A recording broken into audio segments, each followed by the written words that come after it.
You're listening to the Paranormal UK Radio Network, and now it's time for the Paranormal Peep Show.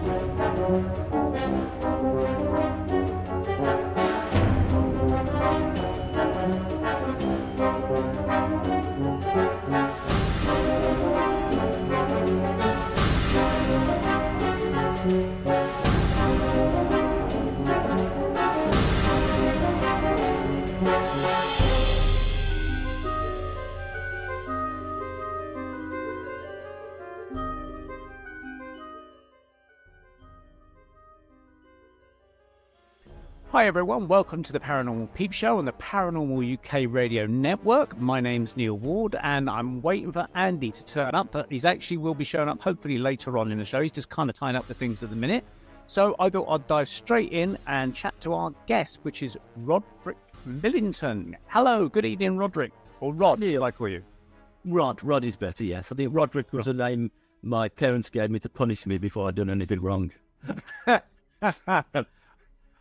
Well, thank you for joining us, and how are you? I'm good, thank you, yes. I'm having a more relaxed lifestyle nowadays. I moved to the Welsh coast about 7 months ago. All right, is that the north or south? It's the middle. It's, Middle? Okay. Towan, which is near Barmouth. Oh, right. So it's in the middle. Moved for a little bit more of a peaceful lifestyle. Yeah. And less potholes than in Staffordshire where I used to live, which is destroying the car regularly. Oh, wow. So a little bit more peaceful and gives me more time to do the things I enjoy. Right. Okay. Such as Well, talking to dead people. Yeah, which is what we're going to get into. So that's the subject of tonight's show. And before we go into that, though, so you talk about the West Coast. Now, one of our producers of the Paranormal UK Radio Network, Irene, she lives out in Wales, and she says that she constantly sees UFOs around her area. And I can't remember exactly where she lives, but probably more south than where you are. I think she lives at the kind of virtually at the very end of the M4 corridor, sort of Swansea way or something like that. Yeah. Do you see anything strange on the coast of where you are? I haven't. I've only seen dolphins. Dolphins? Yeah, absolutely. It's a start, isn't it? But I have only been here, 7 or 8 months. So, okay. But no, I haven't. But the skies are very clear. I can believe that people do see things.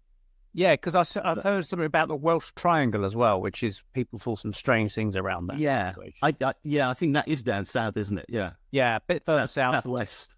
Do with rock stacks and things like that, and aliens coming out, and that's it. I think going towards St David's and Saundersfoot down that way. Right, UFO country. Okay.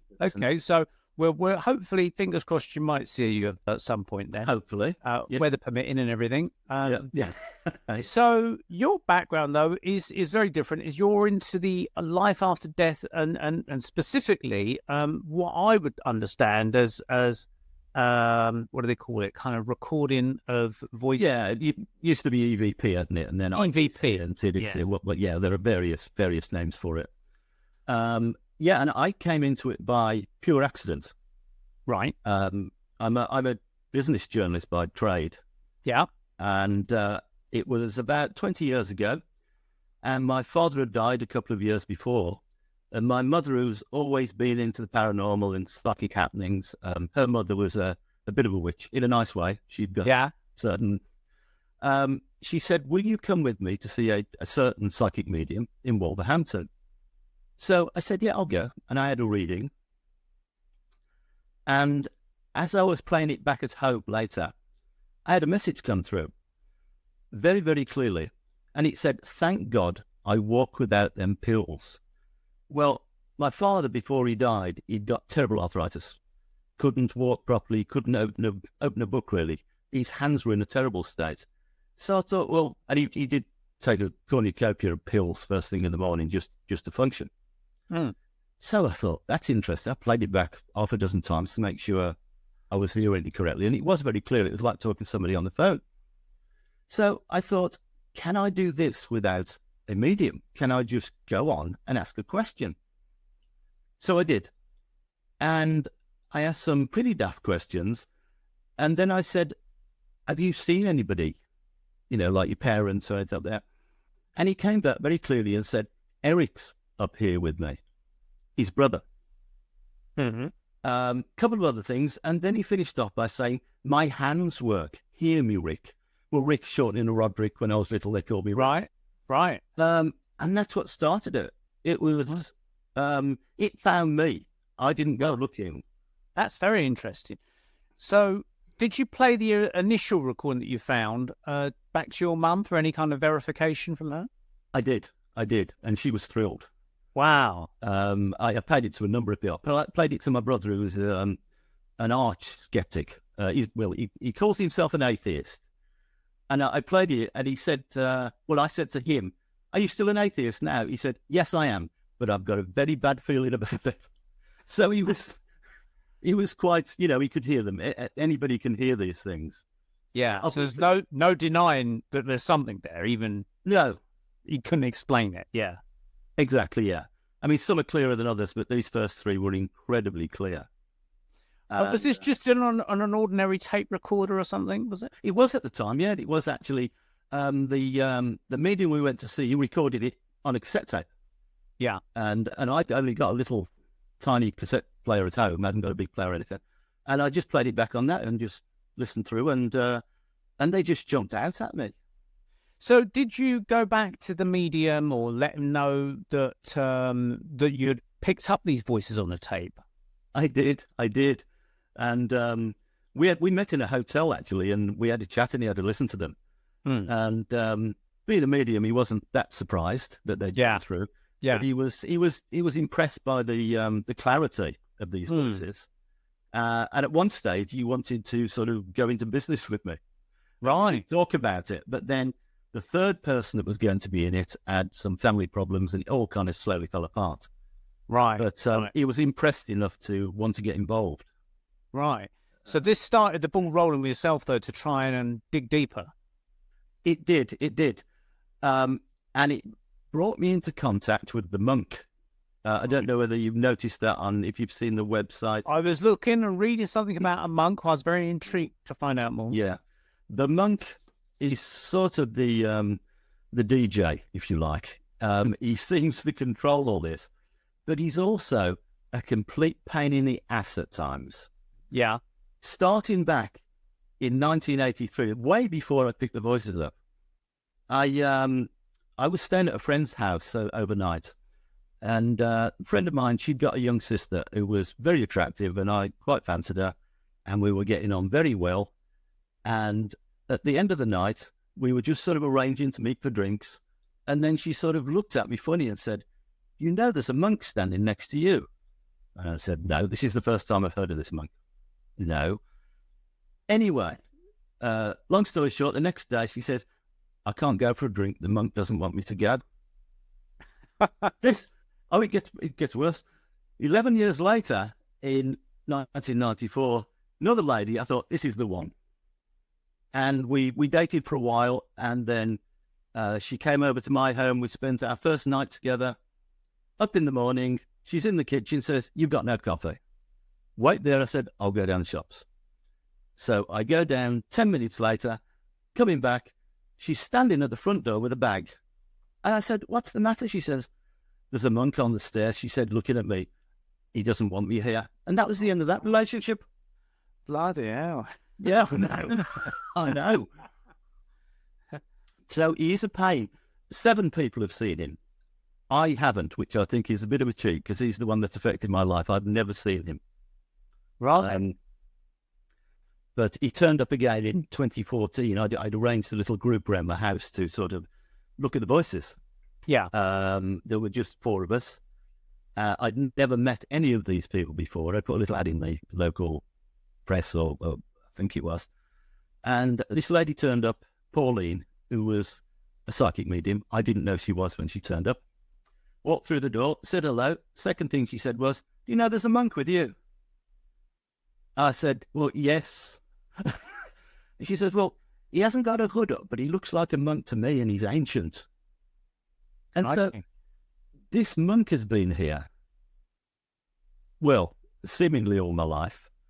I know he took me back to Sicily, to where I was supposed to be at a past life as a monk. A very clear message I got was, remember you're a monk. And I can tell you my life hasn't been that monk-like. but that was coming through. And I've had a lot of Christian-themed things happen in my life. Right. The strangest was when I was 21, 22. And I had this real urge to become a priest. Yeah. The fact that I wasn't a Christian didn't seem to bother me at the time. Yeah. It was just this urge. And of course I couldn't do it because I wasn't a Christian. But I had this urge to become a priest. And then the voices sort of followed this up. I went out to India in 2008. And of course, when you're in India, you expect the whole spiritual trip, don't you? I'd sort of been reading about India for years and everything out there. And I thought, it's going to be great. I felt nothing at all. Nothing. I loved the place. I loved India. And I loved visiting the temples and whatever. But I didn't feel anything. So I come back and I'm talking and I'm recording, talking to somebody about this. And I said, I just didn't get anything. And this message came back and said, India, the problem is you're Christian. And I'm thinking, well, no, I'm not. But then I started to realize they're talking about a previous time. Right. A previous existence. So by this time, most of my friends wanted to be locked up because it's strange, isn't it, when these things happen? You can't do anything about them. And you can't really explain them well to people who don't want to listen. Yeah. So there were very few open-minded people who I could talk to. But I carried on doing the voices with the few people I could. And I asked who this monk was, and I got the message, holy is author and minister. So, okay, yeah, minister, monk. He's a writer, I'm a writer. So that would fit in. And as I went on, I just got more and more of these messages, such as, Rod, you have served the fishermen. So they were all sort of Christian-focused. Even to the point, 4 years ago, my marriage broke up in a very strange way. It was quite upsetting. And instead of this guy coming through and saying, you've got a problem there, he comes through and repeats the word Gethsemane 4 times. And you think, can't you just stop being biblical for once and just tell me? Yeah. But he has got this very sort of old-fashioned way of communicating. Is he still done with are you still now like using tape recorders or using digital audio recording? Yeah, I use the laptop mostly. Right, okay. And I pick voices up out of silence, on the back of the human voice, over the top of the human voice. They seem to just be able to manipulate sound. And the monk calls it blending. Right. And one of the most interesting aspects of that was I was thinking about my wife and I was a little bit worried about her. And I was going into a cafe. And sometimes I turn my phone on to record when I go in because all the background noise, I can then look and see if anything's there. So I walk up to the counter and I ask for a coffee and whatever. And I'm just talking to this lady. And when I play it back later, she says to me, yes, Rod, calls me by name. Yes, Rod, I think she is in pain. Right. So she didn't know me from Adam, and she's called me by my name. Right. So in my mind, it wasn't really her. It was somebody else using her vocal cords. Like a channeling. Yeah, and blending with her. Yeah, Yeah. That's interesting. Just going back to when you said that you had all these strangers turn up at your door through the ad in the paper. Yeah. And there was a lady called Pauline. Yeah. And you're from Staffordshire originally. Yes. Can you remember what her surname was, out of interest? Oh. Was it Dwyer? No, it wasn't. No, it's all right. No. Okay. No. I used to know a lady called Pauline Dwyer from Staffordshire, and she used to run a little mystical new agey shop, and I did a talk for her group many years ago. So I'm thinking, she might have been the sort of lady to have seen your advert and decided to come along, that sort of thing. But no, it obviously wasn't. She did work in that type of shop at once, actually. She was a sort of volunteer. Blonde lady. No, this lady had reddish hair. Oh, right. Yeah. Right. Oh, just a sort of thought, a weird connection. But yeah. Anyway, sorry to interrupt. No, that's okay. It's okay. Is it all making sense, that? Yes, it is. Because I've obviously, from my background, and Andy's background as well, for that matter, we're both got backgrounds in mediumship. And in fact, we actually met in a psychic workshop. And we were one of the very few guys that go to these things. Yes. For some bizarre reason. I find it interesting. I mean, since all these ghost hunting programs have come on TV, you tend to see lots of guys going out to castles or prisons, ghost hunting with ladies. And cameras and gear and whatnot. But when you go to a spiritualist church, you tend to see a lot more ladies than men there. There's probably 5 women for every man or something, and sometimes the man's reluctantly gone along because he drives or something, Yeah. But anyway, me and Andy met at the this psychic workshop, and we were one of the few people. So we teamed up on the thing and did kind of readings on each other and stuff like that. And but part of my background is researching the whole thing. So I've read up lots of stuff and looked at lots of interviews, and so I got a kind of, although I've not experienced it directly, I've got a general kind of broad understanding of the nature of it. And I looked on your website, and you've got about the 2 monks from Italy that were picking up, and they were sort of thinking, again, calling them by the pet name, which is what you said your dad called you. Yes. Which is that's very right. That's right. Heaps of strong evidence, isn't it? Because there's a lot of suspicion, or skeptics will say, no, you're picking up stray radio signals or something like that, But when they start calling you your pet name, and when you were a child, that's very hard to argue against, I think. And these 2 monks were a little bit concerned that they were picking up voices, and so they wrote a letter to the Pope at the time. They did, and the Pope said it was fine. That it was scientific, they weren't doing anything wrong, and even said to them this could help with belief in the future. Right. Okay. So the Pope was very up to, and the Vatican to this day still do an awful lot of research into this kind of thing. Wow. I also understand they've got their own Vatican astronomer or something as well. So they're kind of interestingly, they're heavily into this sort of science. For ones that sort of 600 years ago would denounce people like Galileo or Copernicus for saying that the Earth is not the center of the universe or something, whatever they were saying, or the world is not round, or blah, blah, blah, blah. Yeah, they've kind of come full circle on that. So did you have any fear of this when these voices were coming through, or was you quite kind of relaxed about the whole thing? I was very relaxed about it. It felt fine. I didn't feel threatened at all. I'd got a background. My mother was very interested in this kind of subject. I'd had things happen before. Yeah. So it wasn't new to me. I'd had, when I was 17, my first, I guess, really strange experience was, in those days, all the bands used to play in cinemas and not arenas like they do today. And we used to queue around the cinema a couple of months before to get tickets. Well, myself and a few friends were queuing around Birmingham Odeon to get tickets for Rod Stewart the Faces. And further up the street, there was a Wimpy bar that was open all night. So we took turns to go up. 3 of us went up at about 2 o'clock in the morning. And we sat down, ordered. And then this man came in, big guy, tall, what looked like a Savile Row suit. Probably wouldn't know what a Savile Row suit was in those days, but you could tell it was expensive.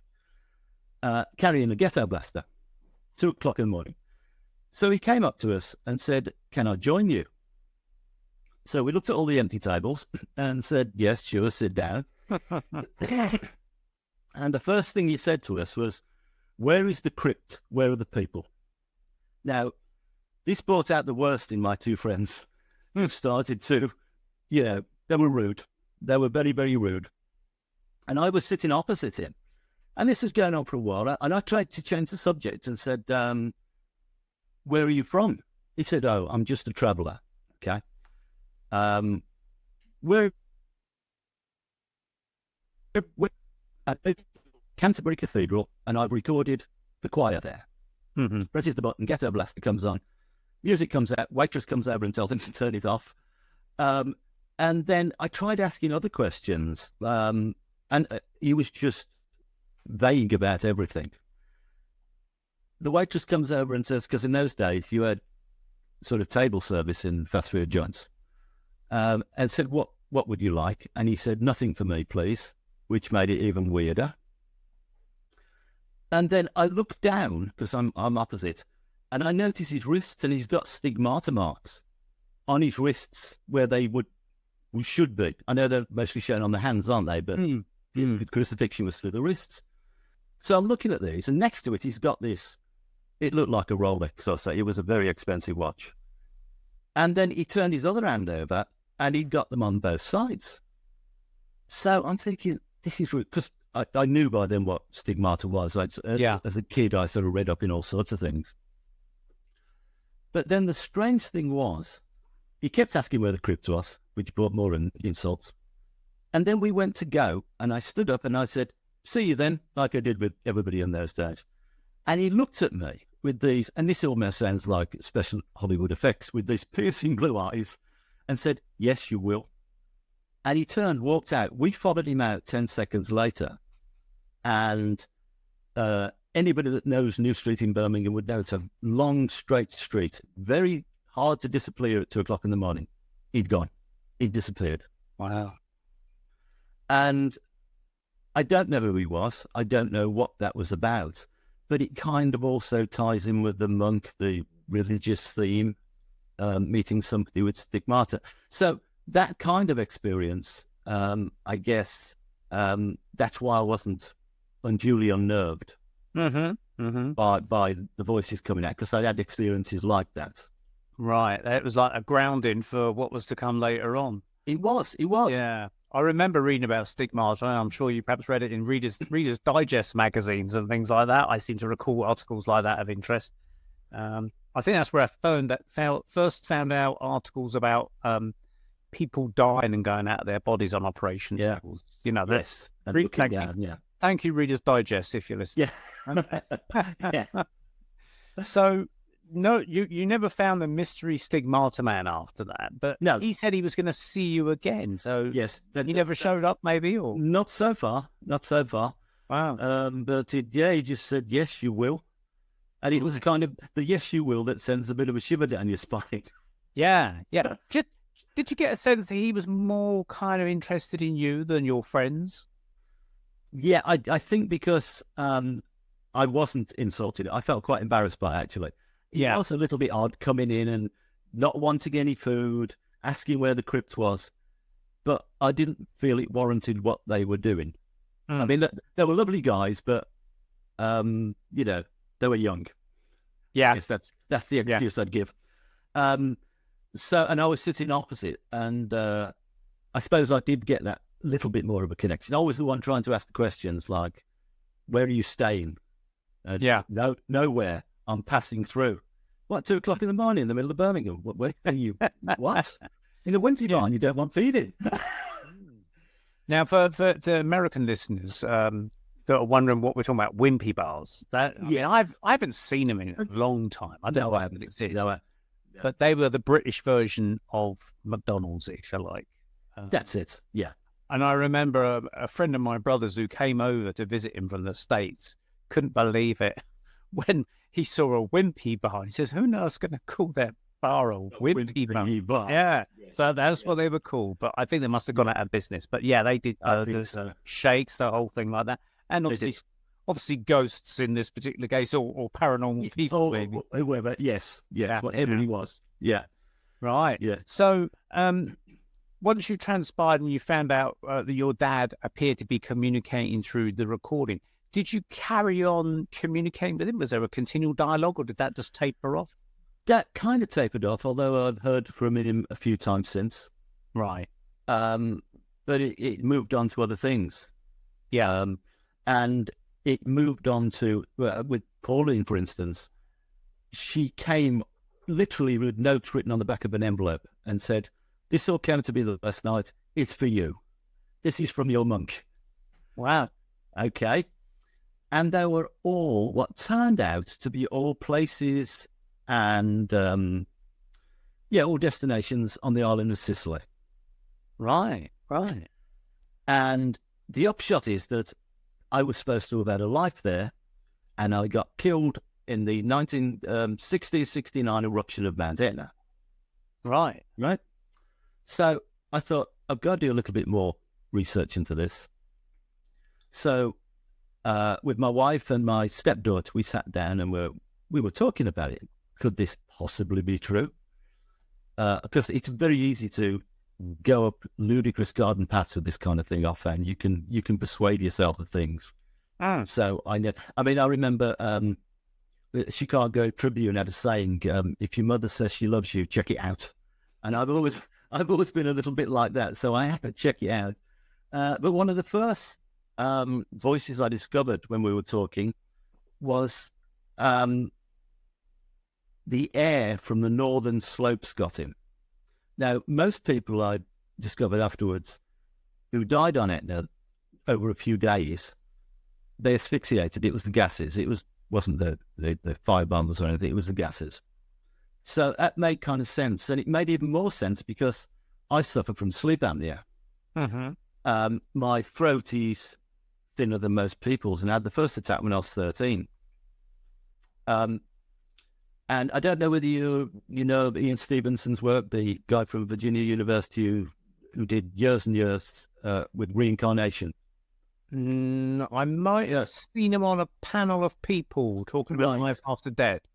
If it's the guy I'm thinking of. I think that's the guy who followed on from him, Bruce Grayson. Oh, right. Yeah. I've heard of Bruce Grayson. Yeah. Right. Maybe him I'm thinking. Yeah. He took over Ian Stevenson's post at the university. Okay. But he wrote, Ian Stevenson wrote a book called Where Biology and Reincarnation Intersect. And there are loads of pictures and facts and figures. And he was fanatical to get all the details. And I read that and thought, apnea, volcano, maybe. And then I picked up another couple. My daughter, or my stepdaughter, her name was Mandy. And I picked up one that said that was horrendous, that Mandy's body found in a cavern. This is why we're talking about Sicily. And I researched that, and I discovered that it's quite common, even now, when Etna blows, which it does frequently to this day, people hide in the caverns, which are made out of previous lava flows. They actually go and hide in the caverns or caves. So that made a little bit of sense. And then I had one that said, Mandy has died with you. I see her shadow. So, and this is all talking about the same thing. And then we decided, ultimately, one, because it was so interesting, and two, because we wanted a holiday, that we would go to Sicily and have a look at the places that had been pointed out by Pauline or written down. Good idea. So we said to Mandy, "Do you want to come?" And she was, oh no. She had apparently had nightmares about volcanoes since she was about 3. Terrified of them. She says, "I'm not going to an island where the most active volcano in Europe." No. So she refused to go. But we went out, and before we went, there was this information coming. I was dreaming about places, and I was doing drawings about just the words that Pauline had written down. And when we got out there, I got 2 of them bang on. I'm not a great artist, but you could tell it was... The one I dreamt of was battlements, mm-hmm. with a tree at the end of the... And it looked medieval.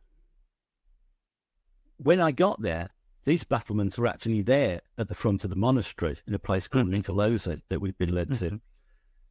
They weren't battlements as such. They were only about 4 steps off the ground, and they used to be a place where they put wells for the monks. But it was identical to what I'd drawn. So was the entrance leading down. And we went to Nicolosi, which is very near Catania, very near Etna. You can see Etna in the background. Before that, we spent 3 days down on the southeastern coast at a place where I was supposed to have been born. I thought, I'll go recognise this. Loved it, but didn't really recognise anything. And we had walked into a local village, which was supposed to be at the time the centre of where I would have been born. And before we'd gone, like I said, Pauline had written down all these words, Pacano, which is a place down there. And she'd also written down Borg. And it was the one I couldn't figure out, Borg. I thought, Star Trek? No, it can't be it. There was a writer by the name of Borg that wrote about religious things. I thought, no, can't be it. Completely flummoxed me. So we're leaving the village, and my wife stops and puts her foot on the wall to tie her shoelace. And she looks up, and she says, have you seen that sign? I said, what sign? I looked up, and it had got, no, my Italian's not great, but it was Borgo de Pesci Antique, which was the old fishing village. So Borgo. Yeah. And all of a sudden, that sort of started to make sense.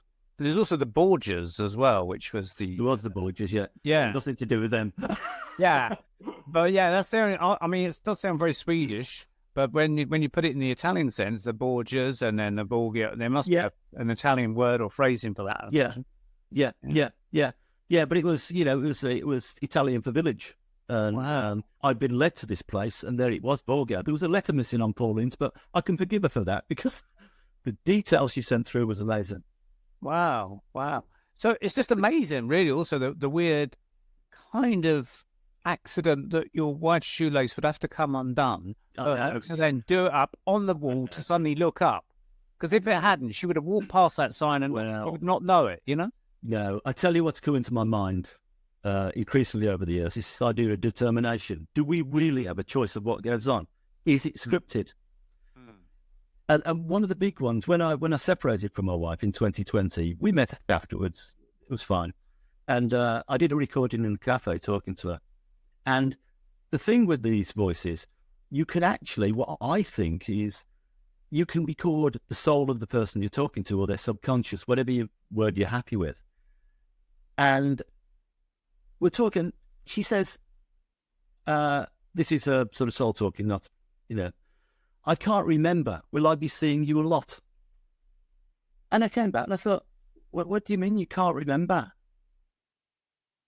And I played it back and it was so clear. And that, to me, strikes as scripted. That's interesting, isn't it? Yeah, it's So when she's saying that, is she not aware that she's saying that? Absolutely not. No. With her on that one, it came out. I reversed her voice, Right. and it came out. I can't remember. Will I be seeing you a lot? And I've other little inklings that I don't know whether it's just the big things that are scripted, or whether things can change. I recall about 35 years ago having a dream where I was walking around an industrial area that I used to know. My father used to have a business there. And I walked into an empty workshop on a corner.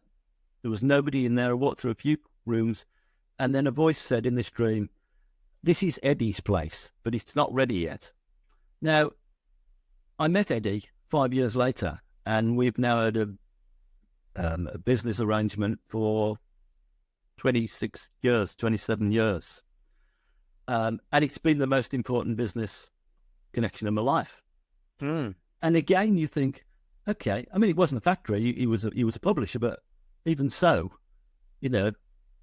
and so I do wonder whether the big things at least are scripted, because they say to school, don't they? So If we have lessons, maybe they're like school lessons, they're written out and you have to, I don't know. Well, schools have timetables, don't they? And they just say your lessons are certain things you've got to learn throughout the day, maths, English, blah, blah, blah, blah. Yeah. But what comes to mind as you're talking about all that is I get the image of tiny cogs, like you would get in a watch, for instance, and you get the tiniest of cogs turning the bigger wheels that are then turning the bigger wheels. Yes. And so the smallest action can make the biggest difference. Absolutely, yeah. So, sometimes we don't realise that, though, I think, just tiny shoelace changes the whole course of thinking in some sense, Yeah, it's like people who have near-death experiences, isn't it? Many of them say it's not the good or the bad things you do, and the good things are not what you think they are. They're the little things that you don't think about.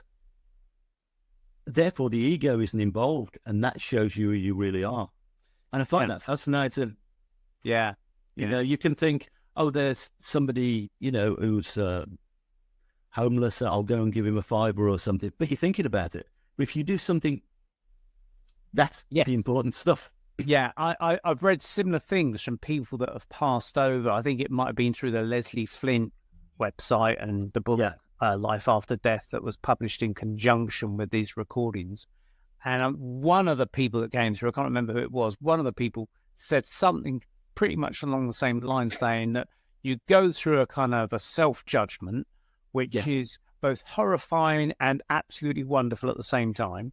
Yeah. Horrifying because you see how you've been to people, but also wonderful in the sense you think, oh my God, I didn't realize I was so spiritual in that particular moment. And it's just like somehow unconsciously you might open the door for someone or pick up something they've dropped on the floor without even thinking it. There you go. And that makes a whole big difference in some spiritual bank, if you like. It does. And you get responses from spirit when you do things like that. Yeah. I've noticed that. I had an experience back in 2017 when there was my other stepdaughter who was in a bit of a mess and she was bringing everybody else down with her. We're at the end of our tether and I was at home on my own and I was thinking about everything that had happened. I thought, right, monk, if I'm supposed to be a Christian, I'm going to pray here. I'm going to pray to Jesus. I'm going straight to the top. I'm not messing with archangels. I'm going straight up there. So it wasn't really a prayer. I suppose kind of a walking prayer. I was walking around the lounge for 20 minutes, pouring all this out and saying, if you're there, this is what's happening. So I got to the end. Nothing happened. I didn't expect it to. Went to bed feeling, quite disheartened about the whole situation. But then woke up at 2:00 in the morning in an absolute state of bliss. I can't explain it any more than that. It was just an incredible feeling. And then I fell back asleep, which is a bit of a skill for somebody with sleep apnea or insomnia. I usually take ages to get sleep. I'd gone back to sleep in 5 minutes. And then I woke up again at just turned 5:00, still in a complete state of utter bliss. And this time, I needed the bathroom.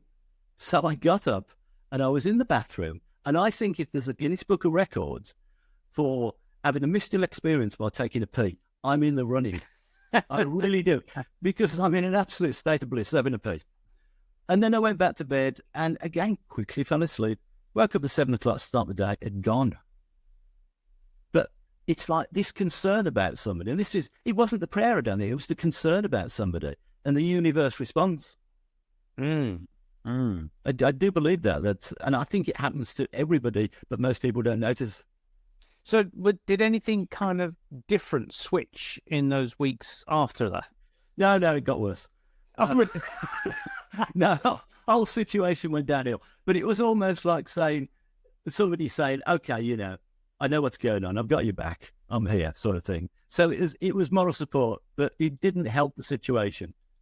So the actual prayer about, I need to do something here, nothing happened. Right. But the bliss was incredible. And it's, in a strange way, it helps you because you know something is there. Yeah. For you.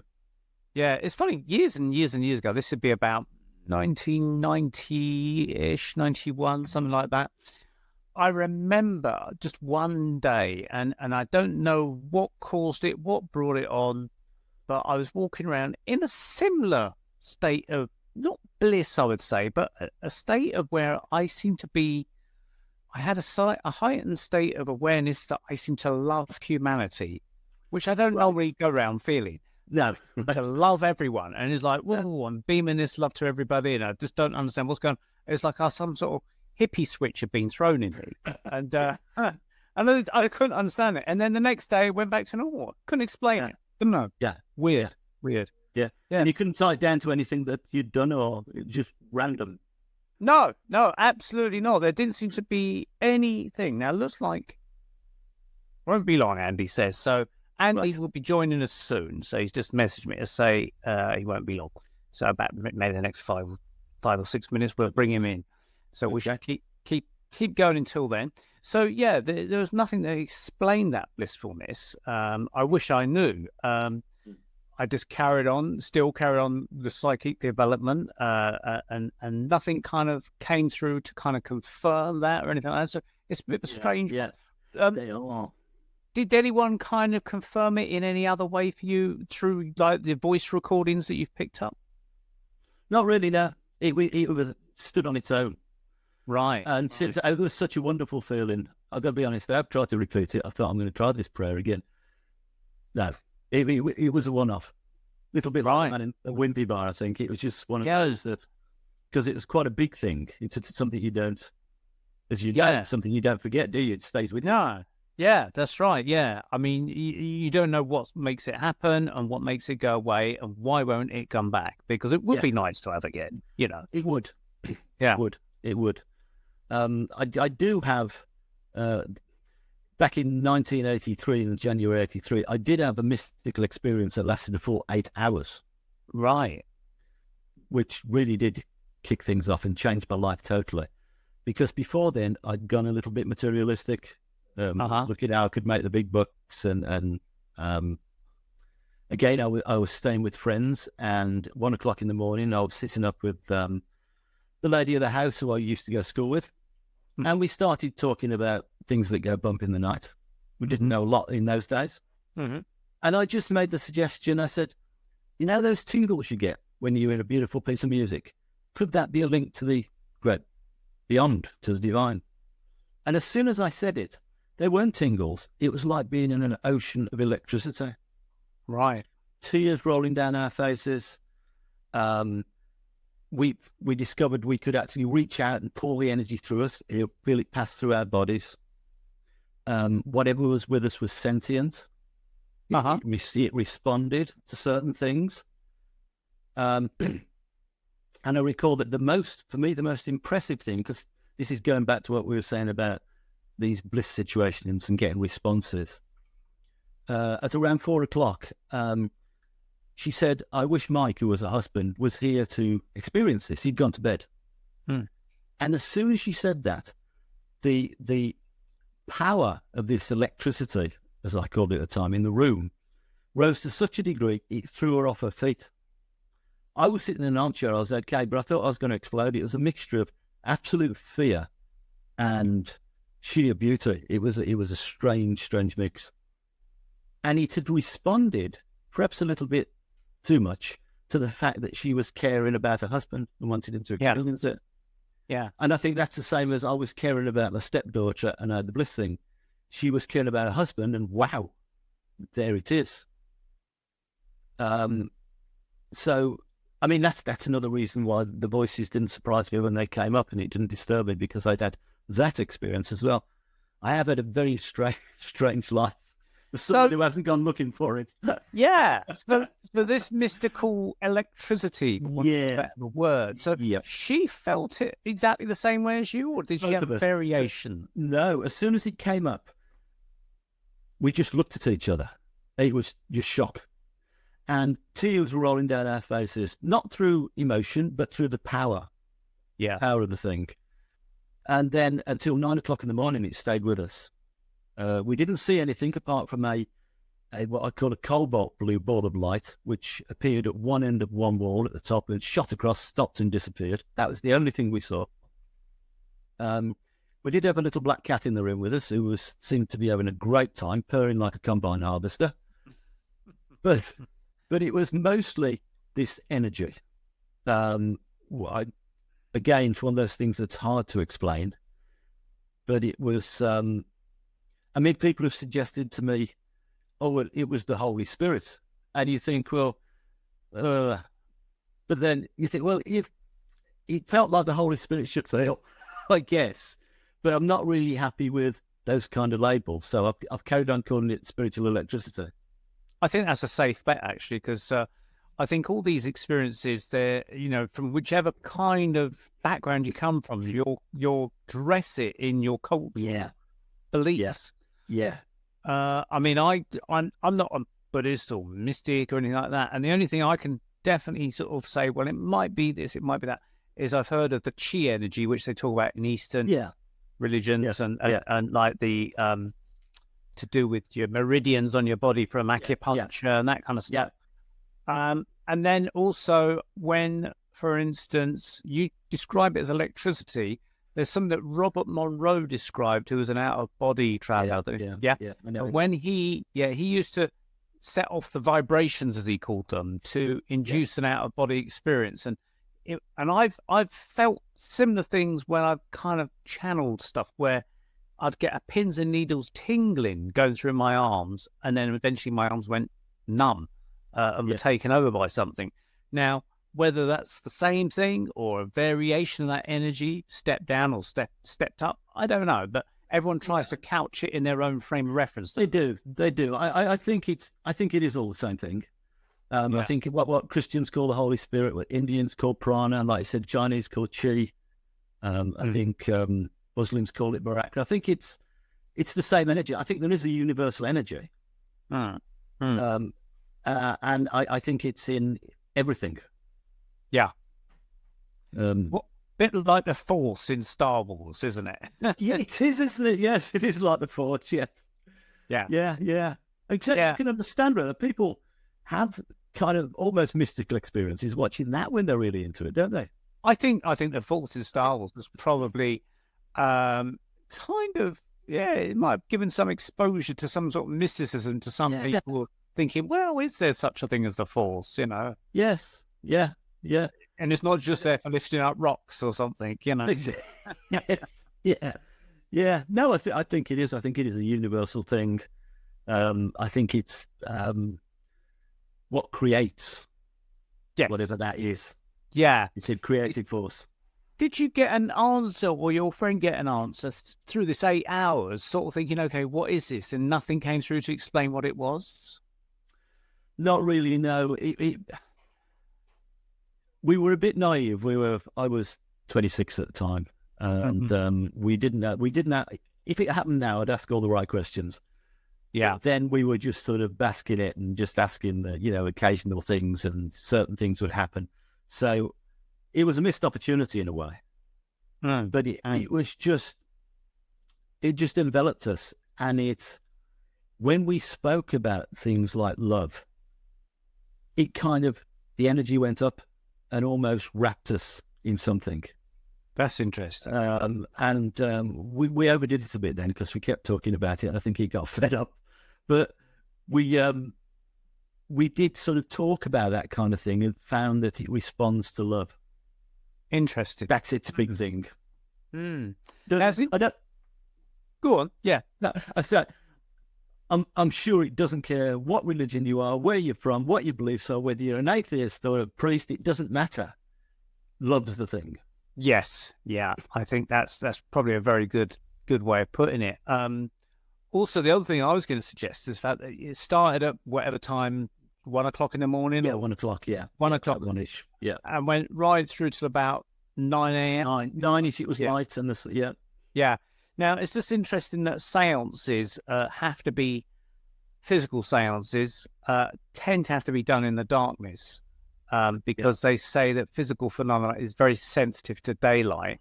And so they would block out the windows with black tape or black curtains, and no bulbs in the room and stuff, and the only thing they could have would be something like a red bulb or something for the manifestations maybe to see.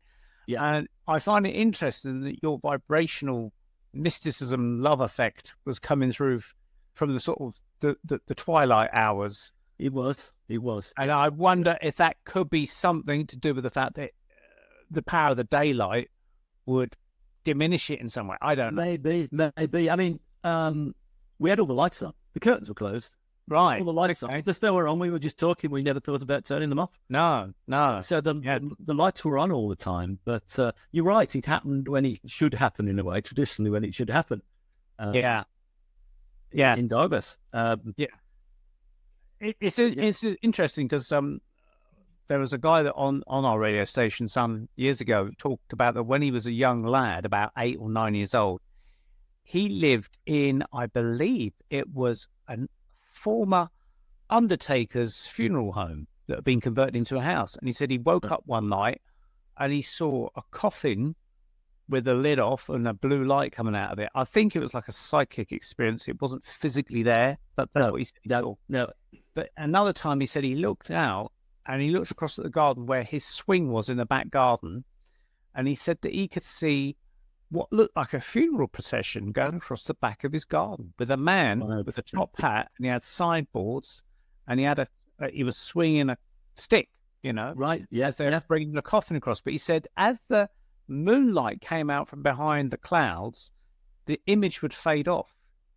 And then as soon as the clouds covered up the moonlight, the image came back. And I thought that's very interesting. So I was trying to pick it apart on a kind of scientific. Yes. Why is that sort of thing, But it just reminded me as you talked about your nighttime mystical experience, And I do wonder that these things tend to happen at night because something to do with the dark. I think you're probably right. My father had an experience out in China. He was an engineer and he worked out in China in the mid-'80s. Mm-hmm. And he woke up one morning in his hotel room, it was 2 single beds in this room, turned to look at the other bed, and there was a Chinese man laid out in ceremonial costume on the bed. Right. Wow. Sort of ready for a funeral sort of thing. And he said he sort of leant up and looked at it and then it was gone, it faded. But again, that was in the hours of darkness. And is that a hotel room? Was that a hotel? Yeah. A modern? Yeah. It was in the Beijing Hotel, which is a very modern hotel. So you'd expect it in somewhere old, wouldn't you? And like an old temple or yeah. But my dad could be a bit strange as well. He had a number of experiences. Was he, do you think, a closet psychic, do you think? I think he was a closet psychic. Yeah. He was very practical. He was an engineer, but he was very open to things. Yeah, that's interesting. He was on in the war. He was on a ship, and he heard a message come through from one of his pals who'd been killed on the Tannoy. Right. So he's had numerous little experiences like that. So it was actually coming through, and he was dead mate on the town. Yeah. So he did have experiences. Would anybody else heard that, or him only? Do you think? I believe on that occasion there were 2 or 3 of them that heard it. Really? Wow. Yeah. On that occasion, yeah. And what did you know? What the message said? I don't now. No. I think it was just something like say hello. Right. It was, it was very simple. It was nothing deep. Yeah. What I find interesting about those kind of experiences is that as a person, presumably in this case, he was only recently killed in the war. Yeah. Actually, he wasn't killed in the war. It was an accident. Okay. His father was quite young and he was on a ship, but he never went to war. Ah, okay. So it was an accident that killed him. Ah, right. Okay. So he was killed like a few weeks or a few days earlier, maybe, this young chap? I think it was a few weeks, couple of months. Okay. So it's interesting that they've not long gone to the spirit world, but somehow they've got this skill or knowledge to apply themselves to an electronic gadget to then come through it, which, for a spirit that's just kind of trying to climatize themselves to the spiritual realms, they're suddenly getting the hang of manipulating physical matter from that realm, which I find interesting. I do. You'd think it'd take some time, wouldn't you, to be able to build a system? But I also think if reincarnation is a fact, you'd go back, and when do you sort of blend into those other lives as well? When do you become whole? And you might already have those skills if that's the case. Yeah.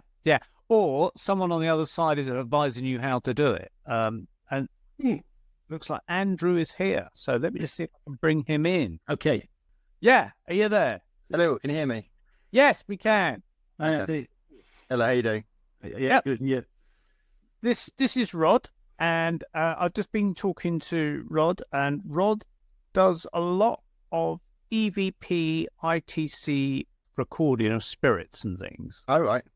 So, we've just been chatting about some of his early experiences, and we've just been chatting about how some spirits, that when they newly go to the spirit world, somehow have gained the mastery of taking over our physical gadgets, like tannoys, in his father's case of a friend that died during the wartime. And he took over and managed to speak through a tannoy, and he'd only been dead like a couple of weeks, and yet this guy's voice was coming over the ship's tannoy, which you Interesting. So, and we were wondering, how on earth does one gain those technical engineering skills of the spirit world to do it within a couple of weeks of dying when you're trying to get used to the spirit world? Weird, isn't it? Yeah. Are we live at the moment, Neil? We are recording. Fantastic. Yeah. Hello, everyone. I was actually kind of doing a last-minute casting call. So I've been doing a bit of filming recently and had to get an outfit ready for something. So, apologies for not being on the first bit of the show. Okay. Are you allowed to talk about the filming, or is that unfortunately not really. I can only talk about it if it gets released and when it gets released. But it's an interesting project. Oh, okay, cool. Perhaps next year it might appear on our screens or somewhere. Yeah, it should do, hopefully. These things normally take a year to sort of funnel through the chain of editing and whatnot, don't they? Yeah. How are we coping under the first week of communism?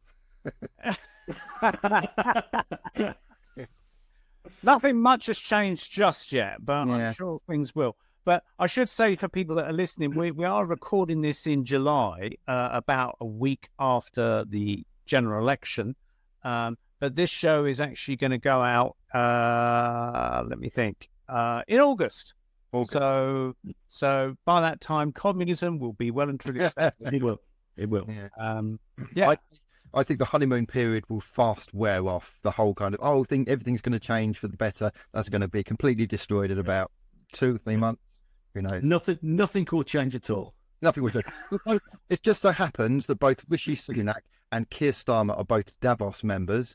And it just so happens that I've seen a video of Keir Starmer saying if he had to choose between Westminster and Davos, his loyalty would be for Davos. Really? Not Westminster. He's not a Democratic guy. Well, no. I can tell you that without the Davos information. What wasn't Davos the guy in Doctor Who in a wheelchair? I think he was, yeah, but it's also I think they call it a think tank. A think tank that just go and kind of up and coming people, and they get brainwashed and indoctrinated, and they have all these little wonderful agendas, and they just go off and do the agenda, and it doesn't matter who you vote for, left or right, Sunak or Starmer, doesn't matter. Davos always wins. In the casino, that always wins. Yeah, interesting. So, Andy, if you had any experiences getting back to audio recordings of the dead, have you captured any voices of spirits on tape recorders or anything like that? Tape recorders? Yes, funnily enough. Okay, so the one thing that strikes me as one of the most interesting things that happened. So, Neil and what do you call Rod? Do you call it Rod? Yeah, Rod. Okay, Rod. Rod, I actually do readings myself, so I go to people's houses and sometimes do kind of like house parties and kind of tarot readings, birthdays, that kind of thing. There was one particular time I was in Bedford, and usually when we do kind of readings, I go up to the kind of upstairs area, and they'll have like a bedroom or something, and people go up there for their readings, and then they come downstairs and chat in the kitchen and that kind of thing. That's usually how the house parties work. On this one particular occasion, I had a group of ladies, and I was getting some quite funny things through from spirit. I was trying to kind of tune in and do mediumship, and they were recording it. So they had, this was quite a few years ago. I can't remember if it was a mobile phone or a cassette recorder. It might have been a cassette recorder because it was quite a long time ago that this happened. They were kind of laughing and I was laughing, and kind of like the things I was getting through were quite funny. Anyway, I actually got a phone call either a day later or a couple of days later from this lady, and she was listening to the reading, listening to the cassette, and she said there was laughing in the room that wasn't either of us. It was spirit laughter. Yeah. We were laughing, like I was laughing, she was laughing, having the reading, but there was a third entity laughing as well at the same time. Fascinating, absolutely fascinating. Wow. Yeah. Wow. Yeah. So the answer is yes. Fantastic. I haven't. I must be the only one that hasn't had any luck on the audio side, although I'm very interested in it. So yeah. I've been involved in ghost box stuff, which is quite interesting as well. That's right. The thing, isn't it? That's live recordings coming through, isn't it? Yeah. Yeah. It's interesting how technology kind of moves on, isn't it, Neil? Rod, because you talk about noise. Now you probably know this already, Rod. Like, television actually started off, it wasn't supposed to be something for like lots of fun shows. Television, the concept of television was actually to communicate with the spirit world. Television and radio were kind of invented, and then it caught on, and they realised they could do shows and movies and blah blah blah. The actual original purpose was communication with the other side.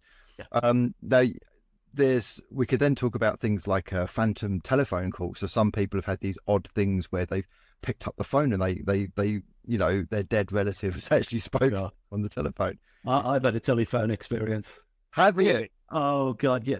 Not actually. Well, I came home and on the answer phone, the light was bleeping, picked it up. Yeah. And it wasn't somebody talking as such. It was, first of all, an American voice saying, "This is the answer phone," or whatever. It wasn't mine. And then a whole minute of static. And in the middle of the static, a voice came out from nowhere and said, "Top of the morning, but the future is rough." But then another little voice said, "For now." And this was 5 months before my marital separation. Quite. So it was like a warning. But it was weird because nobody had left a message. It was like somebody else's answer machine message had been put onto mine, and then just a minute of static. Now, what's kind of like a little spanner in the works of this kind of thing is that there are reports that when ETs make contact through various kind of like radio communications, there is a report of static. And have you heard of this, Neil? Like a robot-like, metallic-like voice. Have you heard this? Yeah. There's also, going back to about 1977, there was that Virillion voice coming over on one of the ITV networks. Yeah. I think we'll go to the TV channel for about 10 minutes during the news or something. Yeah. But go on, carry on. So I'm wondering if the static interference is some kind of conduit for both spirit realm and ETs to kind of hijack occasionally and bring across messages in some bizarre. Well, they call that white noise, don't they? The staticky thing. And my understanding is that maybe it doesn't happen so much now, but my understanding to do with this kind of stuff was that you needed a carrier wave or carrier sort of signal to get these signals through, and either getting white noise, i.e. blank channels or between stations, hiss or static, or sometimes they say the sound of running water I'd use that, would serve as that kind of background. Yeah. And I don't quite know what that does, but somehow it increases the chances of you getting a voice through or something. So, you know what? I met a girl once. I think I was doing a reading for her, and it turns out that she was hearing spirits communicating through her fan, her bedroom fan. So again, it's providing like I suppose in the Matrix you'd call it a construct or a foundation. Just the whirring of the fan was like the initial noise, but then there was a kind of like a voice that was kind of like projected onto the fan. I think they can manipulate all types of sound. Even a door slamming and, like you say, water running. they seem to be able to manipulate the sound. And I found that I can actually hold conversations. Oh, wow. So I could back and forwards maybe 5 or 6 times. Yeah. And I'll come back with an answer that makes sense. What did you ask, or what did you talk about? I mean, it's been over the past 20 years and just various things about, I mean, one of the funny, looking back now, one of the funniest, I mean, going back to my separation, it was causing a lot of grief. And I was talking to Spirit and I said, just in joking, I wasn't serious. I just feel like topping myself. And this Spirit came back and said, well, you can, but she's not here. which I thought was wonderful. See, my next question, I'd put on my kind of inquirer's hat, and well, where is she? That's what I'd ask. Did you ask that? Well, I never know. She's alive. Oh, that's my wife. Yeah. And so I'm so fed up with this because it's draining, that kind of thing. I've had enough. And they said, well, you can, but she's not here if you come here. So I found they can be quite humorous. They can be quite funny. And sometimes, like the monk, as I was telling you, monumentally annoying. Well, monk annoying. Who is the monk? The monk is supposed to be my guide, and I was supposed to have a life with him back in 17th century Sicily. But as I was explaining earlier, he scared off 2 girlfriends when I was younger. Did he appear to them? He did. The one young lady I was getting on very well with, they were just about to go out or start going out for a drink or whatever. And then she looked at me and said, there's a monk standing next to you. Wow. And then a little while later, it was, I can't see you, the monk doesn't want me to. 11 years later, another lady, I thought, this is the one. And I really did think this was the one. We spent our first night together. I'd gone out to get coffee, come back. She's standing at the door with her bag. There's a monk standing on your stairs. He doesn't want me here. That's the sin of her. So my guide is a pain in the ass. Are you with anyone at the moment, if you don't mind me asking? One? No, I'm not. I was going to say, did the monk give a sign of fun? He was okay with my wife. Yeah, okay. But no, I'm kind of scared to move with anybody else at the moment. I don't want him turning up again. Yeah, no, but so what did he say about your wife? Did he kind of say, no, I'm okay with it, or he was just silent on that? He didn't turn up. So I'm good with that. 7 people have seen the monk. Yeah. And I was telling Neil, I never have. I've never seen him. Yeah, never seen him. Felt him, but never seen him. It reminds me years ago, I remember seeing one of these ghostly programs. It might have been an Arthur C. Clarke Mysterious World or one of these shows from years ago in the 80s. And there was this like a 4 or 5-year-old girl that was getting put to bed by her mum every night. And she'd talk about the man that had come into the bedroom, and she described him as with a tea towel over his head. And the mother didn't know what she was talking about. But she said one night she was putting her daughter to bed, and the daughter says, look, Mum, there's the man with a tea towel over his head. And the mum looked round, and she said she saw this monk standing at the end of the bed, but she couldn't see her face. It was just blackness in it. And she freaked out. And she said that she ran down the stairs and ran across the neighbours and left the poor daughter in the bedroom by herself, you know. Never quite... Dodgy parents in there, isn't there? Yeah. I mean, what do you do? But I think she must have got someone to go back and get the door and make sure the door's open. I never heard what happened, but it just reminded me of that particular story. But anyway, I think what we'll do now, we're about an hour into the show, so we can take a break. Andy's just joined us, but I mean, give him a chance to get up to speed for part 2 with plenty of questions. So I think if we want to grab a cup of tea, and we'll resume in a minute. So thanks very much for Rod for joining us on the Paranormal Peep Show Part 1, and we shall be back with further questions in Part 2. Stay tuned. Join Andy and Neil every month on the Paranormal Peep Show, part of the Paranormal UK radio network, for fun, frolics and lots of information about weird stuff, UFOs, ghosts and things that go bump in the night and everything associated with them. Fascinating guests, fascinating talk, fascinating information. Hi folks, welcome back to the Paranormal Peep Show with myself, Andy Chaplin and Neil Ward. Neil, what's on the agenda now? Right, so we've still got Rod here talking about his voice recordings from the other side, But prior to that, I'd just like to say about our previous guests of 2022, September 22. So if you listen to the last episode, which went out in July, that was a re-upload and slightly edited episode in tribute to Mark Hartshorn, who sadly passed away in June of 2024, just a few months ago. And so our hearts go out to his family and his friends. And he came on with his sister Jane, who's a medium, both mediums. They gave a great interview. So I decided, upon reflection, it would be a nice idea to sort of say thank you to them for their time and pay tribute to them by putting the video back up and putting it back out once more, with the knowledge that sadly he's now passed himself to the spirit world. He was a very, very good medium. I met him once, he did a great reading, and then of course we had the interview with him a few months later. So condolences to Jane and family and friends of Mark Hartshorn. Okay. And Thank you. Neil, that even the psychics and mediums, we've all got a ticket out of here, unfortunately. Absolutely. Everyone passes through those pearly gates at some point. No one's immune. No one's immune. No one's immune. We all go on there, and some do come back, which is the interesting thing. I know that, for instance, supposedly the medium Helen Duncan returned in the Skull experiment, and she passed away in the 1950s. She was the famous wartime medium that was put in prison because of her gifts.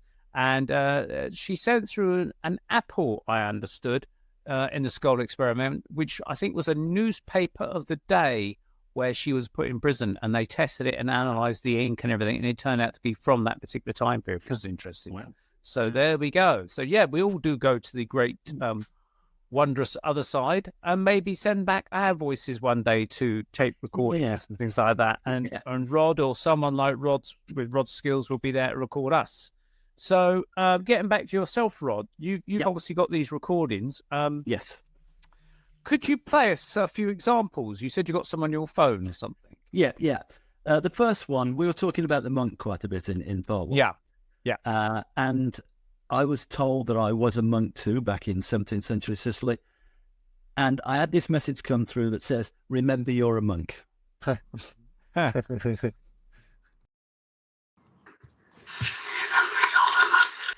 you get Wow. Yeah. You did get. You want me to go again? Yes, please. Yeah. That sounds quite spooky. It's quite spooky, isn't it? Yeah. It is, yeah.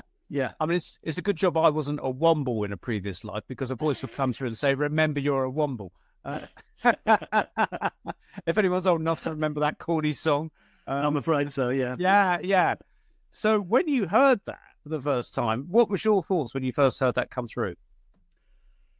It was kind of backup of what I'd been told, because you told all these things through the different voices and dreams I was having, and then to get this very simple message, remember you're a monk, it kind of backed it up. Right, okay. Like I said, I don't really feel, I haven't lived a monk's life in this one, but there's obviously a connection going back. Right. And like, on that particular recording, was you just saying, Spirit, leave me a message, and it just came with that, or was you... No, I wasn't doing anything. I was recording a program on Radio 3, and it came in the silence. Oh, wow. People talking. Wow. So that was just out of silence. That's why it's kind of whispered, I guess. Wow. That's I wonder what the purpose was for asking you to remember that you're a monk. Oh, I know. That I ask that master all the time. That's a big question for me. And what was why? I haven't come up with one. Because they have said so many times, remember. And I don't know what, it would have to be something to do with doing something in this life, wouldn't it? That would be it. But as to what that is, I don't know. There have been a few challenges with people, and I've wondered whether it's to do with those, or even the fact that I can pick up these voices. Is it because I've had that kind of background in the past? I don't know. I don't know. Maybe it's kind of like asking you to go back to your spiritual roots or find solace in some way. Yes, but yeah, I think it probably is in one way. we spoke about in a break about your website where you talk about the archaeological way to get into these. So you can explain for listeners and viewers what you mean by that. Okay. Well, with this, you don't need to rely upon what the medium tells you, if you like. You can hear it for yourself. Mm-hmm. And a lot of people, more than I thought, are interested in past lives, reincarnation. So we can start with, we'd have a conversation, we'd record it, and we'd get a piece of information. The one, for instance, came through and somebody said, my Sarah, she was Jewish. Very clear. I can play that one to you. In fact, if see if it's here. And then we had that conversation, and then we followed it up. Here it is. This is my Sarah, she was Jewish. Wow. Yeah. So I haven't got the next ones on here, actually, but we followed it up, and we got one where, help, somebody shot me. And we dug down, which is what I call it the dig, and we found out that this particular person was shot in Budapest in a place there called the Republic City Park during the Second World War. And they were killed there. They weren't killed by the Nazis. They were killed by Hungarians. I think they were the Blue Arrow people, the Hungarian fascists. So it's that sort of digging down to get the initial bit, and then talking about that initial bit. My Sarah, she was Jewish. And then you talk about that. You know, do you feel any closeness to Judaism or the Jewish faith? And then you go down and you get other messages. So it is kind of like an archaeological dig where you go down, get little bits, brush them off, and then move on. Right. So that's why I describe it like that. And how do you sort of make the connection between a voice you hear on a recording to a person in Hungary that's being shot? I mean, do you get the surname to be able to trace it or something? Very rarely get surnames. Sometimes get first names. Yeah. But very rarely get surnames. It's just a matter of sort of digging down and just getting little pieces of information and putting them together. It's a bit of a detective thing. Right. It is. It's interesting you say about surnames. Very rarely get surnames. Now, Andy and I, as we've mentioned before, do mediumship. And I don't know about you, Andy, but have you ever had any surnames come through? Or is it just first name? I have in the past, yeah, but it's rare. Yeah. I got a surname when I was doing a reading for someone the other day. Literally, it was one of the first things as she sat down, I just said, and what I saw was the words in broken down, 2 words, egg. I saw the word egg, and then called Eggleton or something like that. And I said, does the name Eggleton, I said, I'm seeing it as Eggleton mean anything to you? And she went, oh my God, that's just sent a shiver up my spine, she said. And it turns out her deceased daughter, her married name was Egmonton. Oh, right. You see? So, of course, I didn't know that. And I was thinking about it the other day, thinking, okay, that's quite amazing that they gave me this surname.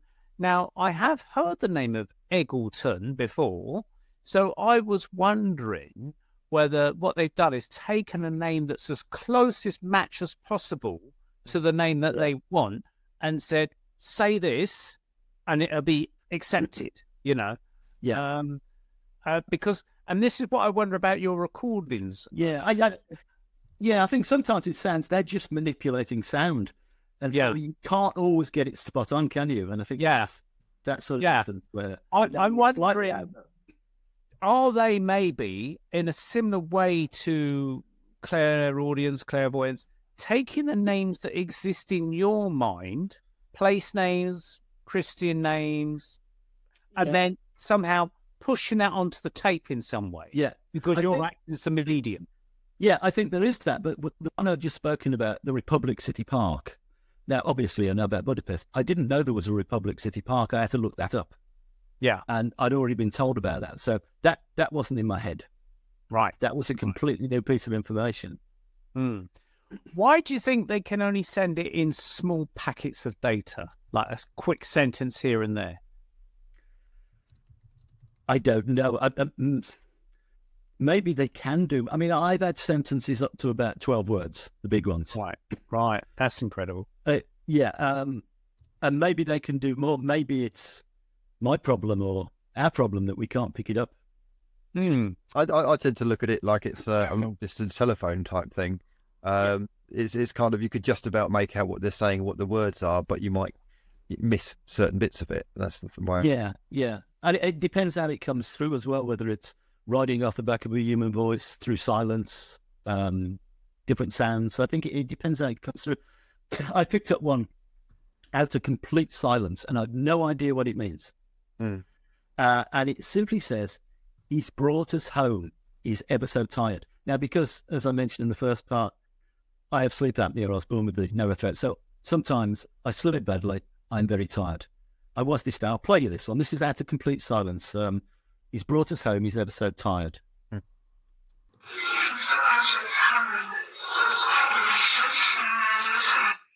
Is that okay? Yeah, I can hear.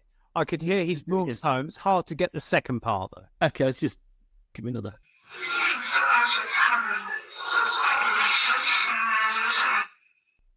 Yeah, that's really And that's out of silence.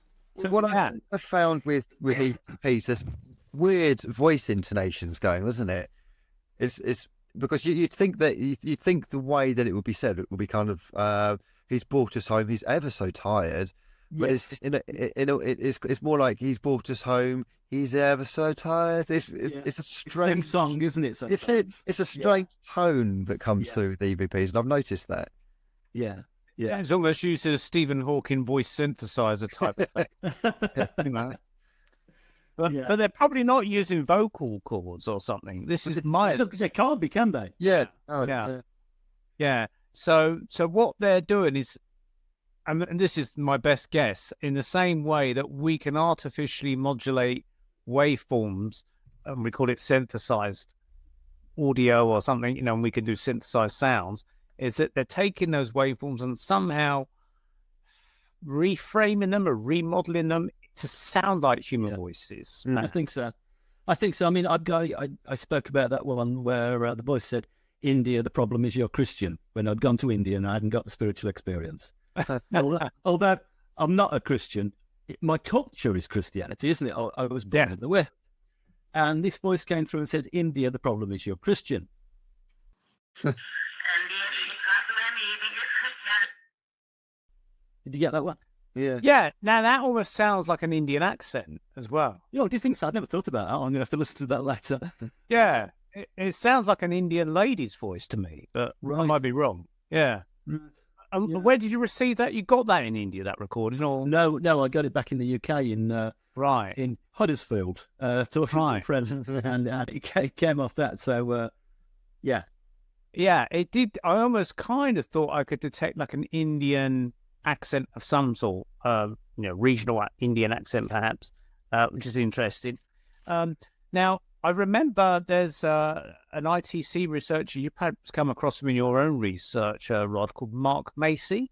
Oh, yeah. So he had, he's quite well known in the ITC world, I guess. And that's where he received a telephone call, I believe, from Konstantin Rodovich. Is that Rodif? Yeah, Rodif. Rodif, yeah. Who was was a Latvian researcher into EVPs going back to the 60s and 70s. I think he was initially a skeptic at first, but then he met another guy that did it, and that kind of convinced him that he was on the right track. And he actually phoned through. This is the amazing thing. He phoned through to Mark Macy one day and said, hello, this is Konstantin Rodovich. And he started, he said, oh, can I record you? And he goes, yes, absolutely. And obviously, it makes perfect sense to me that you'd get an ITC researcher from the other side who would then want to come back to present-day ITC researchers, because he knows that they'll be looking out for him, sort of thing. Yes. Yeah. And he left like a 5-minute conversation, which is incredible. And it was absolutely crystal clear. And the weird thing that I listened to, when I listened back, I thought I could hear his breath as he's breathing. Which is weird. Yes. So, because one of the things that they said in It was a spring morning in 1992 when I received my first telephone call from the other side, from Konstantin Rodovich. Mark Macy had been preparing to conduct an ITC experiment involving very low-frequency radio transmissions. According to Macy, the caller identified himself as Rodovich and offered advice regarding his experiment. He had no way to record phone calls at the time, but he was prepared when the caller rang again. Hello? Yes. I'll try to make it clearer this time. It's a VLF receiving converter. Okay. You simply connect the VLF converter to your HF radius antenna input and a suitable VLF antenna. The conversation lasted for several minutes. The caller's voice was clear as a bell, and his advice regarding Macy's experiment was sophisticated and technically impeccable. 24500 kilohertz respectively. Okay. Wonderful technical advice from this side. Thank you very much, Constantine. It was the most moving experience of my life.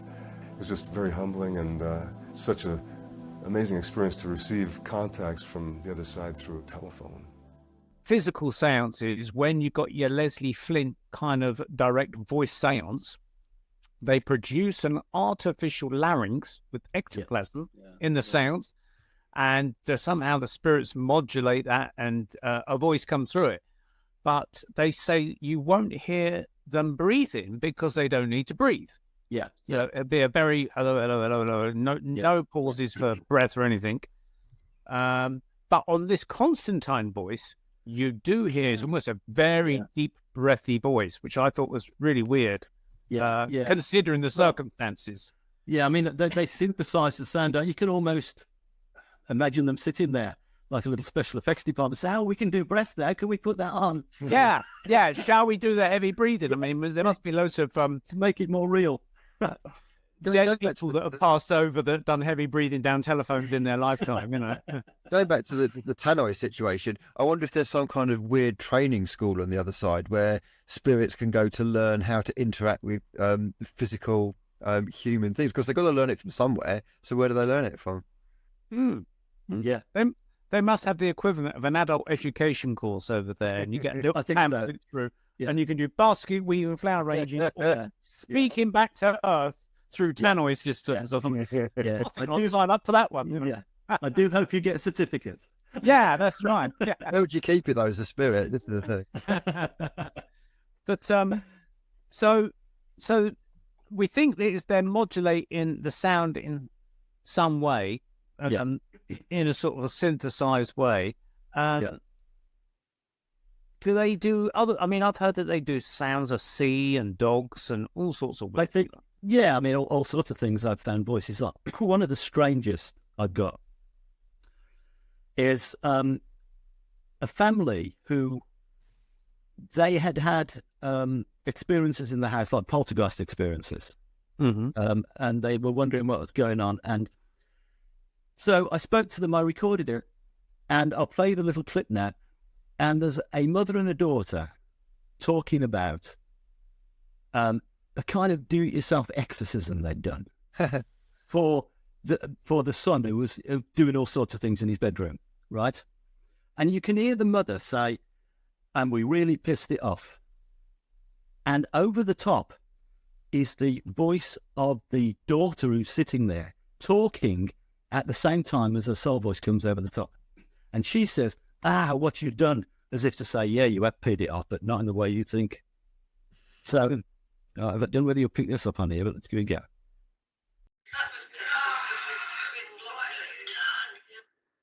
Yeah. That was, I mean, that isn't really even manipulating sound. I'm not sure what's happening there, but somehow she got her voice, because you can hear her talking underneath as well. And she got her voice over the top. Play that again, Rod. Yeah, sure.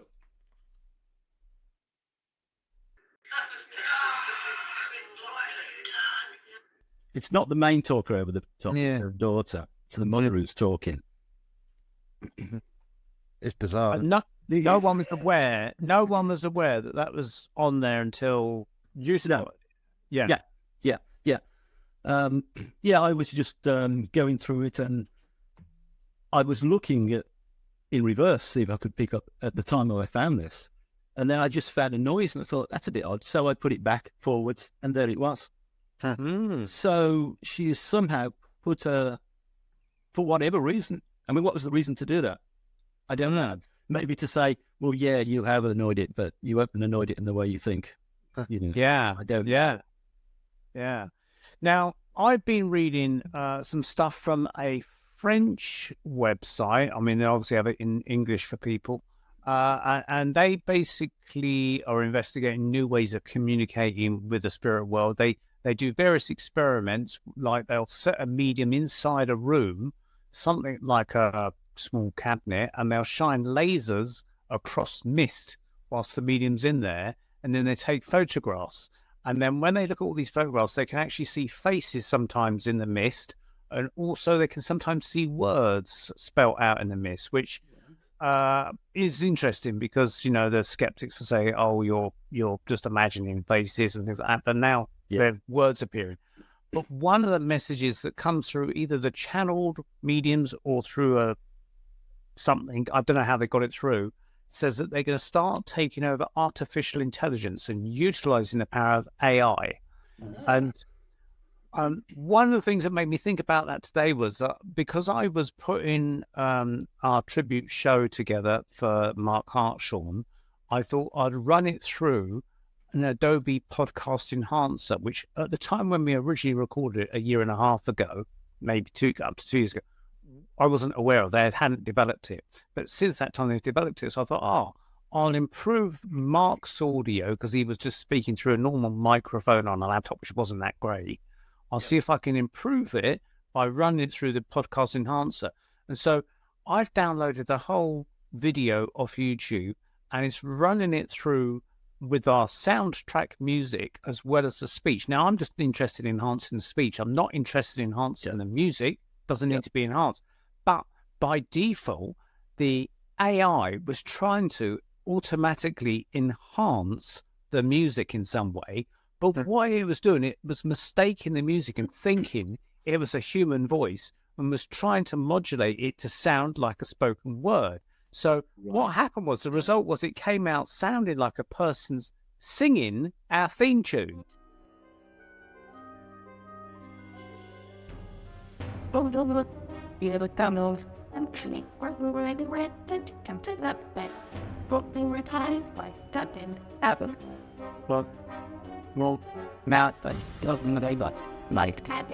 is a bit weird. And it's like, whoa, that's a bit strange, you know. It's very strange, but it was actually singing in tune and in time with it, and it's really just an AI voice.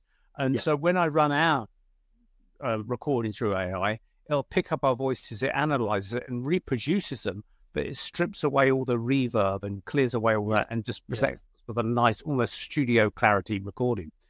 So I'm wondering, that you could perhaps try your own recordings, running it through Adobe Podcast Enhancer, uploading it to it. I'll give you links on how to do that. Okay, great. Thank later you. on. To see if it can enhance them in some way.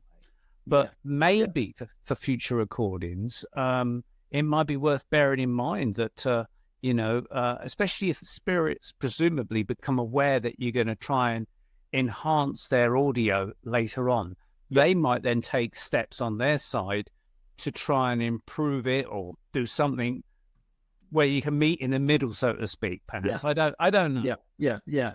I mean, I just do the basics, and then I speed it up, slow it down, get rid of the background noise.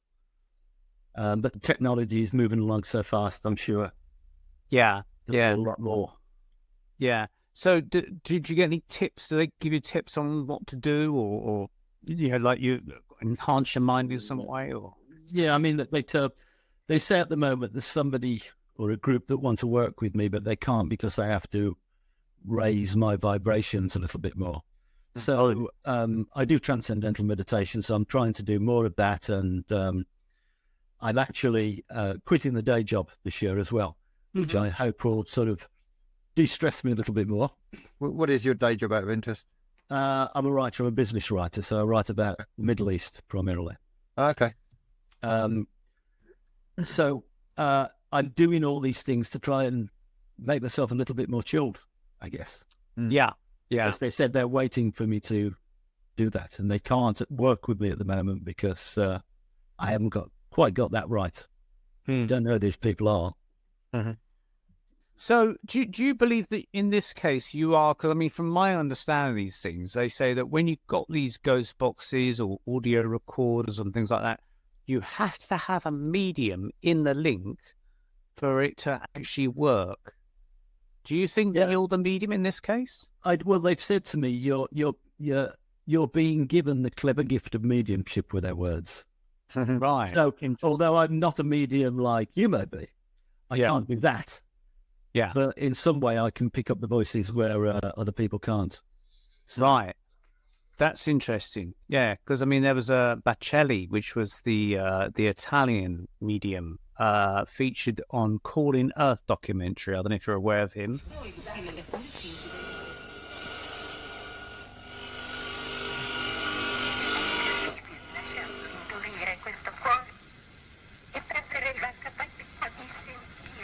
Mancanza d'amore che ci toglierà vita, ci toglierà gioia, prima di lasciarci raggiungere prima degli altri, che in questo istante siamo chiedi una luce particolare e arrivare al punto di non sentire più amicizia, e così sarà un cuore morto, chiuso, senza più movimento di respiro.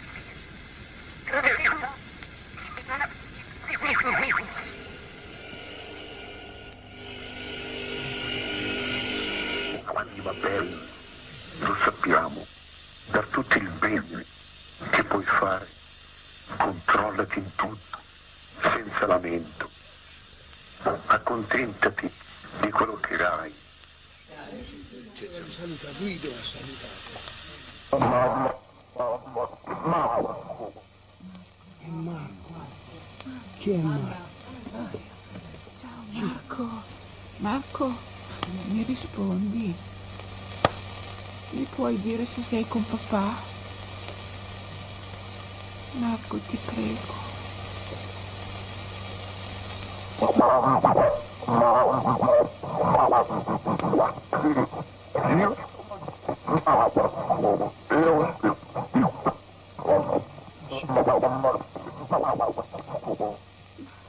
Ciao.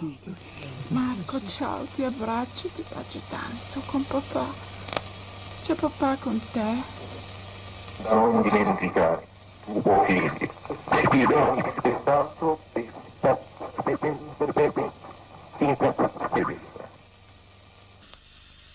Franco. Cosa gli vuoi dire, Franco? Se l'hai chiamato? Ecco, questo legame è meraviglioso. Vuol dire che non è diversa. Sono Chiara. Sono 2 anni! Io voglio sapere se tu sai quello che voglio chiederti. Non ti dico niente, ma tu lo dovresti sapere, Chiara.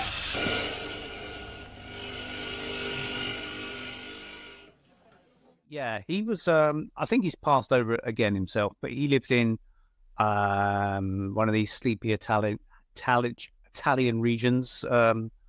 I forget where it was now. Tuscany, maybe. I'm not 100% certain where he lived in Italy, but he was like a washing machine stroke radio TV repairman, and he had like a TV shop, and he was a simple man by all accounts, but somehow it must have been the spirits must have latched on to the fact he had all these gadgets in his workshop, old radios and things like that. Somehow along the thing, it was discovered that he could bring through the voices of the villagers' dead children through the radio.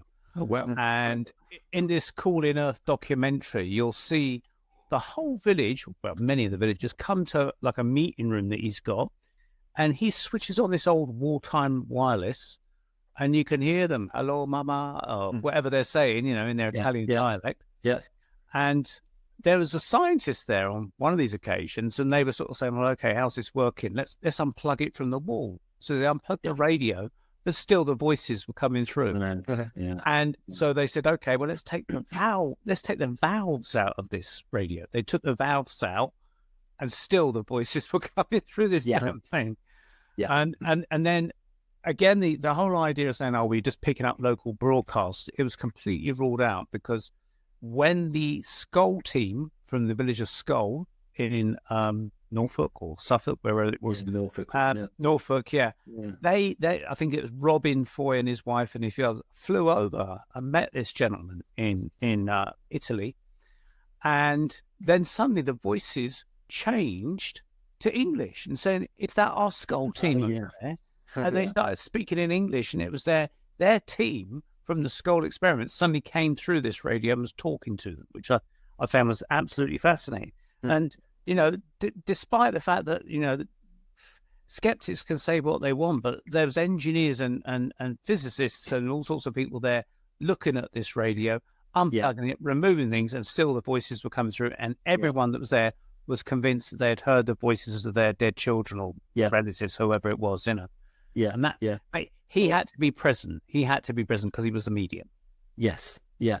Oh, I can believe that. Back in the mystical experience I was telling you about, finished at 9 o'clock. About 11, we were walking out and into the kitchen, and beautiful music was coming out of the stereo. And I said to my friend, I said, "What's that?" And she said, "It's not turned on." And the plug wasn't in the wall. But as soon as we said it, the music disappeared. How weird. Yeah. It had gone. It caught you off guard a little bit, that one. It caught us off guard, yeah. And like I say, it was just beautiful music. But as soon as we realised it was there, it just faded. What sort of style was it? It was almost choral, but there were no voices. It was kind of hard to describe it that way. Yeah. But that's the closest thing I get, sort of choral with no words. Yeah. Yeah, I've heard of these heavenly choral voices coming through various people's recordings, and you're thinking, wow, this is weird stuff. I'm hearing these choral, and it almost sounds angelic, it almost cliche, if I have to say. I was about to say that. It gets a bit worrying then, doesn't it? Yeah. You get to your mind, you think this is this is what dreams may come type stuff. Yeah. Yeah. For anyone that hasn't seen that film, it's worth watching, with Robin Williams, where he goes to heaven, the spirit world. It's worth watching anyway. It's quite an entertaining movie.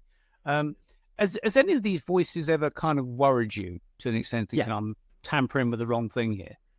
A couple of times I've had things through that are I call the darkness. Yeah. One in particular that I've got a little recording of here was, are you aware of the exorcism of a German girl back in the 70s called Anneliese Michel? Very famous at the time. She died, and the priest who was doing the exorcism was taken to court. Right. Right.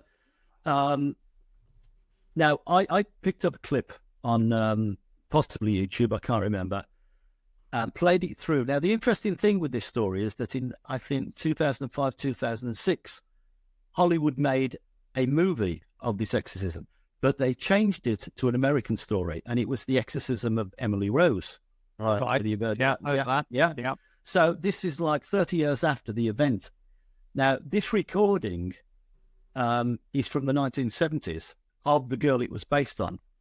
And I don't know whether you'll hear it very well here, because it's quite raw, as was the front, because during the exorcism. And it says, "Emily Rose, house me." So it's like 30 years before they are quoting from the movie to be made about it 30 years later. Oh, wow. See if you can pick it up.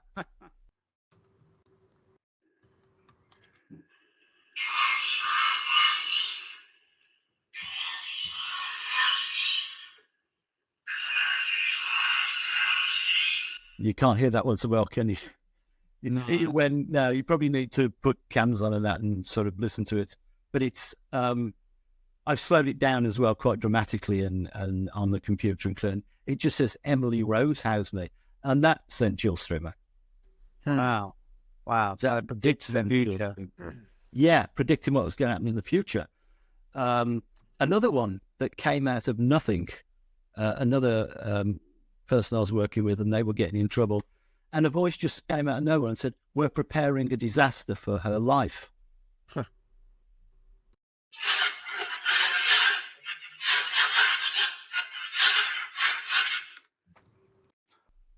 That's harder to hear, but I think I can hear the word disaster.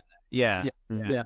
You probably could if you heard it, a couple of 3 times, it would come out. So there are ones that are a bit creepy, but I always say, people don't die and just become angels. No, that's right. You need to get people over the other side. They probably haven't got a lot of power, but they're still like causing trouble. Now, is your mum still with us, or has she passed over? No, she's passed. Yeah. So has she come through any of the recordings? Yeah, a couple of times I've heard from her. I had an interesting experience before she died with her, actually. She had 2 massive strokes. Right. And it left her without the ability to walk, to talk, to feed herself. She was basically a vegetable. And I used to go and visit her at the nursing home.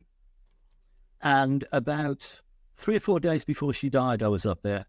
I was about to go, and I knelt down in front of her to say goodbye and kiss her. And suddenly, there was a clarity. And she leant forward and looked at me and smiled and said, "I love you." Oh, wow. And then it had gone again. And she was back sort of looking into the distance and didn't know what was happening. Wow. That's so, there are a lot of people who talk about these moments of clarity, don't they? And funny enough, we were talking about that today, my wife and I, about how that when people are ill, they're ill, like really ill, and they're expected to be at death's door, and then suddenly there's like a reprieve, and they wake up and they talk to their relatives, and then next day they're gone. Yeah. This is a similar thing. I think it can be moments, or it can even be days with some people, so I believe. Yeah. But she's come through, and messages have come through. She was a fanatical dancer. She loved dancing. And I had a message through that said Irish dances Iris was a middle name. Right. So little things like that. Yeah. And she's now dancing. She can dance. And she must now be. She can dance forever if she wants to now. Yeah. Interesting. So what sort of tips, if someone wants to sort of try and do what you've done and recorded voices for the beginner, say myself, what advice would you give someone? I would tell them to make a recording of no longer than a minute, and then go through it in perhaps 5, 6, 7 second segments, listening forward, in reverse, in between speech. Slow the recording down, and the voices are there. It's just learning to hear them. But it's something I believe anybody can do, right? Because they're there. I think we spoke about being the sort of medium for it, but surely we've all got that capability. Yeah. We're all spirits. I suspect that perhaps once you put the intention out there that this is what you want to do, that intention will start to bring about results, perhaps. Yeah, and I think if you accept it, if it comes through, you get a message, and you don't say, "Oh, it's nonsense," or "It's a coincidence," or I think if you accept it and say, "Okay, what else have we got?" then it's easy. Yeah, it comes. Be open. So, do you think that someone's got to be a bit computer savvy to do this? Because you're talking about reversing the voices and stuff.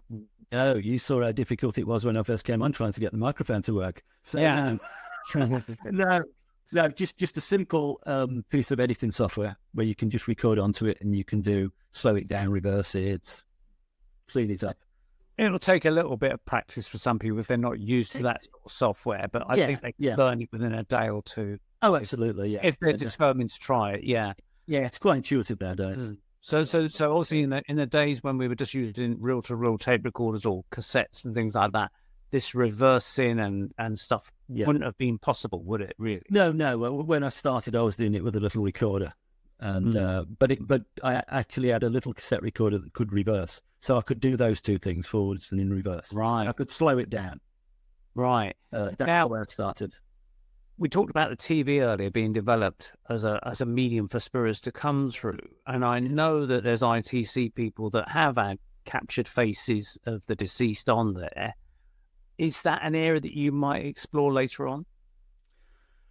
I think, it's a little bit more difficult. I mean, another thing I'd say to people who want to try it is get an old analog radio from the 40s or 50s.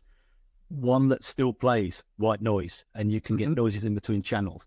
Because if you record that, that's a good place to pick up voices. Okay. And I think with modern TVs, you just don't get that white noise on the screen, do you? No, because it's all digital now. It's all digital, and that's what you need. So it's something I'd like to try. Mm. But, Yeah, I remember being a kid in the 70s when we only had 3 channels, BBC One, BBC Two, and ITV, and we'd have to manually twiddle the dial to get the channel if it's a really old TV, or you could press a button and it'd come up. But even then, you could tune the channels out a bit and fine-tune them. But sometimes in certain areas, they actually called it ghosting, which is a weird name to call it. The engineers called it ghosting. You'd pick up a stray broadcast from another TV region if the weather was stormy or something. Yeah. And it would affect the analog signals in some way.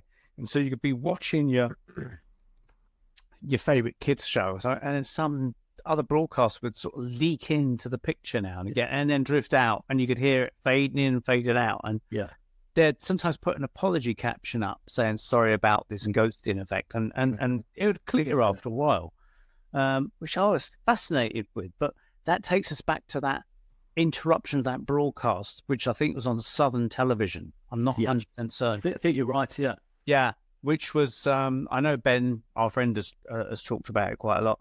And I think they almost did it. This is the voice of Omar, representative of the Ashtar Galactic Command, speaking to you. For many years you have seen us as lights in the stars. We speak to you now, you send wisdom as we have done to your brothers and sisters all over this, your planet Earth. Almost did something like this on Not the 9 O'Clock News with Rowan Atkinson, doing a sketch of something similar where he was some alien taking over the channel and talking through a voice communicator that would translate his voice and it would go wrong or something.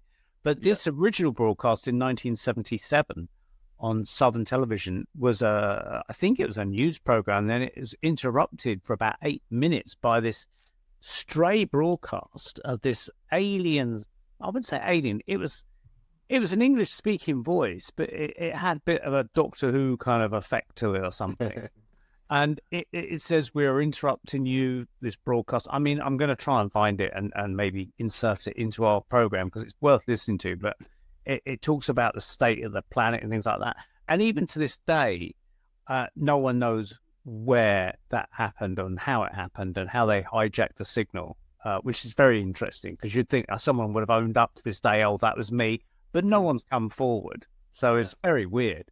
But what my question would be is, why just keep it to a localized area of maybe 30 or 40,000 viewers? Maybe they didn't have the strength of the signal. It suggests that, whoever's doing it had some sort of radio signal that would only stretch to a certain capacity and hijack the TV transmission or something like that. I mean, do you think it's a real alien, or do you think it's someone just hijacking the signal? It's one of those. Sure is out. Sure is out. I think, yeah. I think it is. I wouldn't say for certain it wasn't. And it would have been much more difficult in those days to do that kind of thing, wouldn't it? Well, with all the tech nowadays, you can, you can't believe a photograph, can you? No. But back then, it would have been much, much harder to do that kind of thing. So maybe something was happening. I don't know that much about the UFO thing. I'm quite interested. I'll watch, programs that are on, and I've only ever had one message come through that was pertained to that, and it simply said, "Scan the cosmos. It's out there." And that was it. It's like, okay, can you give me another clue? But I never got anything else. There was no follow-up. I tried to follow up, and they didn't give me a follow-up. On a slightly different note, have you both heard about the woodpecker signal? You aware of the woodpecker signal? No, what's that? Have you heard of that, Neil? No, I haven't. So I've actually heard this. It's really bizarre. So this is going back quite a few years. People noticed that when they tuned into their normal analog radio, that there was this weird kind of like bird noises and almost like this woodpecker kind of like pecking away. And it turns out it seemed to be some kind of Soviet code or Russian code for agents to get information from the UK to Russia, but doing it in a way that we wouldn't understand what the hell is going on. And I have actually, I back when I had a hi-fi that was actually tunable, I could actually hear it, and I spent ages listening to this, wondering what the hell it was. I thought it was kind of like the test frequency of like a radio station about to be put on air, and they were testing, transmissibility, if that's a word. But if you Google the woodpecker signal, you'll find it out. It's about Russian agents and the KGB and all that kind of thing, allegedly. Interesting. Which is a bit of an aside from the paranormal. However, what I would say is that the Russians were actually looking into working with the paranormal, and the Russians were actually trying to. This sounds bizarre. They were trying to get hold of and put a leash on the powers of poltergeist activity to see if they can make it work for them. So, for instance, if you could control a poltergeist, you could go over and cause havoc with the enemy, or you could get it to remote view. Enemy documents and stuff like that. So from what I understand, they did get a lot of weird activity and things, but it became completely uncontrollable, so they completely shelved it. Yeah. Or did they? I mean, yeah. I mean, I know the US Navy in San Diego were doing a lot of investigation experiments with basically what I do. And they came to the end of a period, I don't know, it was 18 months, and they came out and said, no, nothing in it. And I'm sitting there thinking, well, if little old me can do it in a little room in Staffordshire, as I was at the time, I'm sure with all your tech, you can do it. Absolutely. You're lying.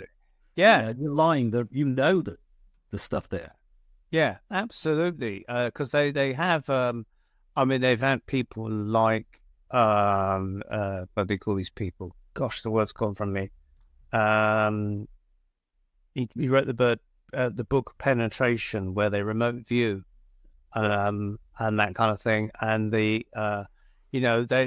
experimenting with people remote viewing into Russian bases, naval bases, wherever it may be, for the United States, and probably the Russians were doing the same sort of thing. So they know there's some sort of psychics out there that can do stuff, and they've tried to harness them, haven't they? And I'm sure they keep their ears to the ground, so to speak, and they'll definitely know that people have made reports, and there's certainly websites like yourself and other people that talk about, voices of the dead being recorded on radio. And so they must think, okay, let's look into this. They've got to. They can't just ignore it and pretend it doesn't happen. Their curiosity would be beyond the measure. And like you say, they've got the gazillion dollars to do it, So, yeah, definitely 100%. And it's like the film Stranger Things, where they got these, the TV series Stranger Things on Netflix, where they got these American secret laboratories with kids, doing mind over matter stuff and all that kind of stuff. I'm sure those bases and secret labs exist. I mean, on the face it, you got these people now that are getting funded by universities to look into record, people getting phone calls from the dead. There's actually legitimate fundings where over a period of 4 years, they're going to analyze all these people, give them questionnaires. What did you hear? Do you have recordings, et cetera, et cetera, et cetera? Because it's become a real phenomenon. And I did in some of my research, and I can't validate it, but I remember hearing something from someone saying that when they were developing MRI scanners, that something about the spirit world or something was hijacking them in some way to get their voices to come through the machine, or in some way they were using the MRI technology to get their images shown up on the scanners. I'm not quite sure, but it was something to do with that MRI scanning technology that supposedly spirit voices were leaking into it, or images were leaking into it somewhere. I don't know whether they put anti-spirit filter on it to stop it happening. Yeah. Well, I mean, when you look at all the different ways they do try to get in touch, they obviously want us to know. However, there's this argument, isn't there, that if we did know for a fact that we all die and go somewhere else, that there would be chaos down here. And something bad would happen, and somebody would go and jump off a bridge because they're going somewhere else. So it seems sort of sensible, really, this amnesia we get when we're born. It's there for a reason, isn't it? It seems to be there for a reason, but then why do they keep knocking on the door saying, hello, hello? I know. It's two sides of the coin, because they say they want people to be aware of the spirit world, but at the same time, they still want us to tread this path because it's our education or learning or whatever it's supposed to mean. I also wonder whether the powers that be, the establishment, are aware that there are spiritual dimensions beyond this one that communicate with us, and they have proved to themselves, possibly in some secret lab, that people do come back from the dead. They have used mediums and paid them loads of money, cash-free or tax-free or something, to do their seances for them, whatever it could be. And they probably proved beyond a shadow of a doubt that people do survive the grave, but they can't really announce that to the world at large because that gets them a whole heap of problems. And the reason being is that if there's, for instance, and I'll just use one example, you've got a secret government agency that's bumped off someone. Someone shot Kennedy or whatever it may have been. It wasn't Oswald and Kennedy's going to come back through a medium or through a telephone or something and say, yeah, it was actually, it was Senator so-and-so that arranged for my demise or whatever it may have been. That they don't want you to know, because it opens up a whole can of worms for them. Yeah, and as we were talking earlier about the determinism, are things scripted? Yeah. So that couldn't be allowed to come back and change that.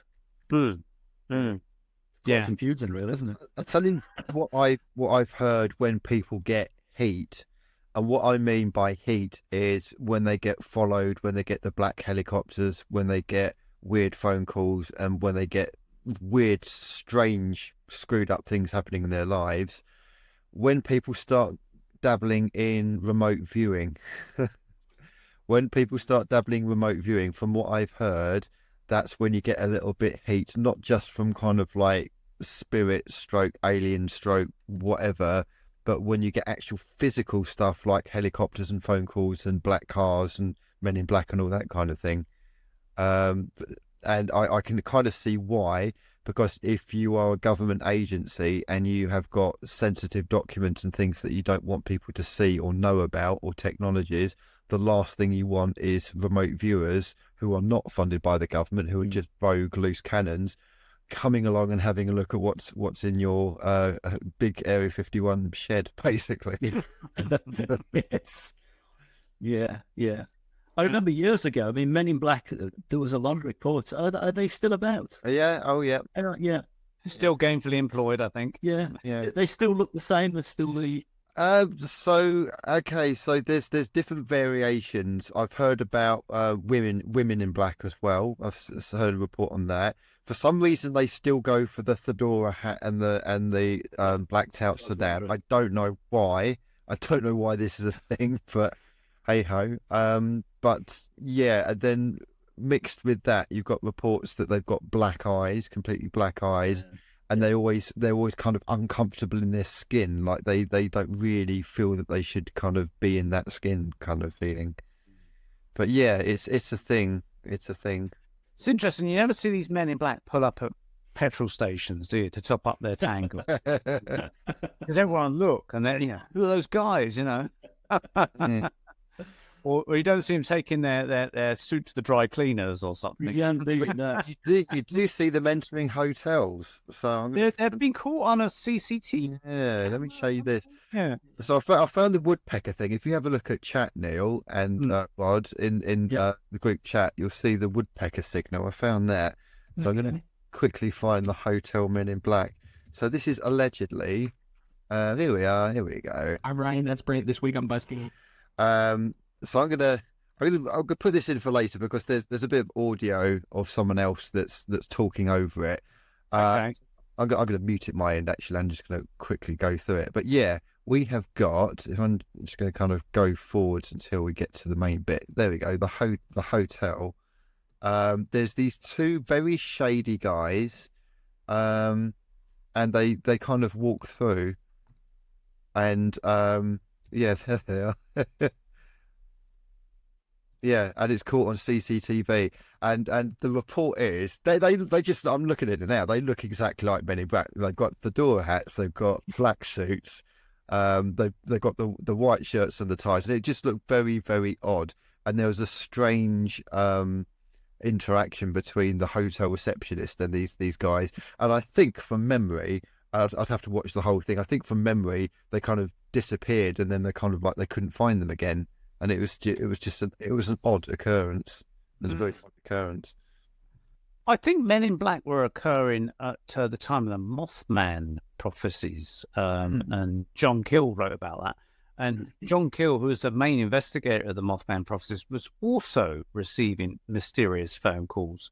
And it sounded like an electronic voice. It didn't seem to be a human voice, but it was telling him things like predictions. You can't go back to Point Pleasant. Something bad's going to happen there, etc., etc. And it was warning him, and he wasn't really sure what the warning was about, but he knew that he shouldn't go back to Point Pleasant. And then, oh yeah, I can see it now. Yeah, the picture. Yeah, I've plugged a screenshot, so Rod, if you want to have a look at that. Yeah. But is it, Neil, you said about the electronic voice again, you know, this metallic, staticky electronic voice. Yeah. So this voice was coming through to and this was in the 60s, so it was coming through the telephone of a landline. Obviously they didn't have mobiles then, and it come through a hotel telephone to John Keel. But it was telling him not to go back to Point Pleasant. And I think it was in 1967 that what they call the Silver Bridge, which is connects Point Pleasant to the rest of the towns and things, collapsed on the 15th of December with a load of like Christmas traffic on there, and someone had dreams of presents floating in the river, prophetic dream, because presents were floating in the river later on. And I think somewhere around like 49 people died in it and things. And so this is obviously what was connected to the prophecies, that this mysterious voice was telling him, don't go back because something's going to happen. But they didn't want to tell exactly what, you see. Yeah. So could that be a voice? I don't know. I had a warning years ago, just before the 7/7 attacks in London. Right. And it simply said murder in London on Saturday. Really? Wow. And you think, why tell you that? Because you can't do anything about it. Because you didn't know what that was. It could have been a single murder. It could have been anything. Yeah. But on that Saturday, it was the 7/7 attacks. Wow. There's a friend of mine, I know this is anecdotal, a friend of mine who had a similar dream, actually. Her dream, she was a psychic. I met her on a kind of like a psychic kind of chat room type thing, and became friends with her. And she's Scottish, and she was a wonderful lady. I kind of lost contact a little bit, but her experience was that she was sat down in a dream. This was in a dream. And she was pleading and trying to convince a terrorist that was going to commit a terrorist act not to do it in London. And she had this dream, and she's saying, "Please don't do it." And he wasn't listening, and he was hell bent on actually doing it.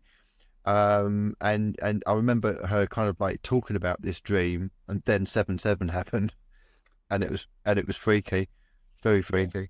Yeah. I was nearly arrested at Heathrow Airport. Really? Yeah. Well, what it was about a week after the 7/7 bombings. Yeah. At the time, I lived in the Orkney Islands off the north coast of Scotland, but I'd been doing some work for a satellite TV company near Heathrow. And so then I'd done a sort of, that's right, I decided that I'd go to Heathrow Airport the night before my early flight out, because it was just going to be a hassle trying to get there early in the morning. So I thought what I'll do is go to Heathrow Airport, find a place to sit for the night, take my sketch pad out, and I started sketching because I do artwork. And I took a photo of myself, my kids, say, "Here's Daddy at the airport." Now, what I hadn't realised was that because when I first arrived at the terminal buildings, I came through and every seat was taken up. So I walked all the way through the terminal building and found a seat at the far end somewhere.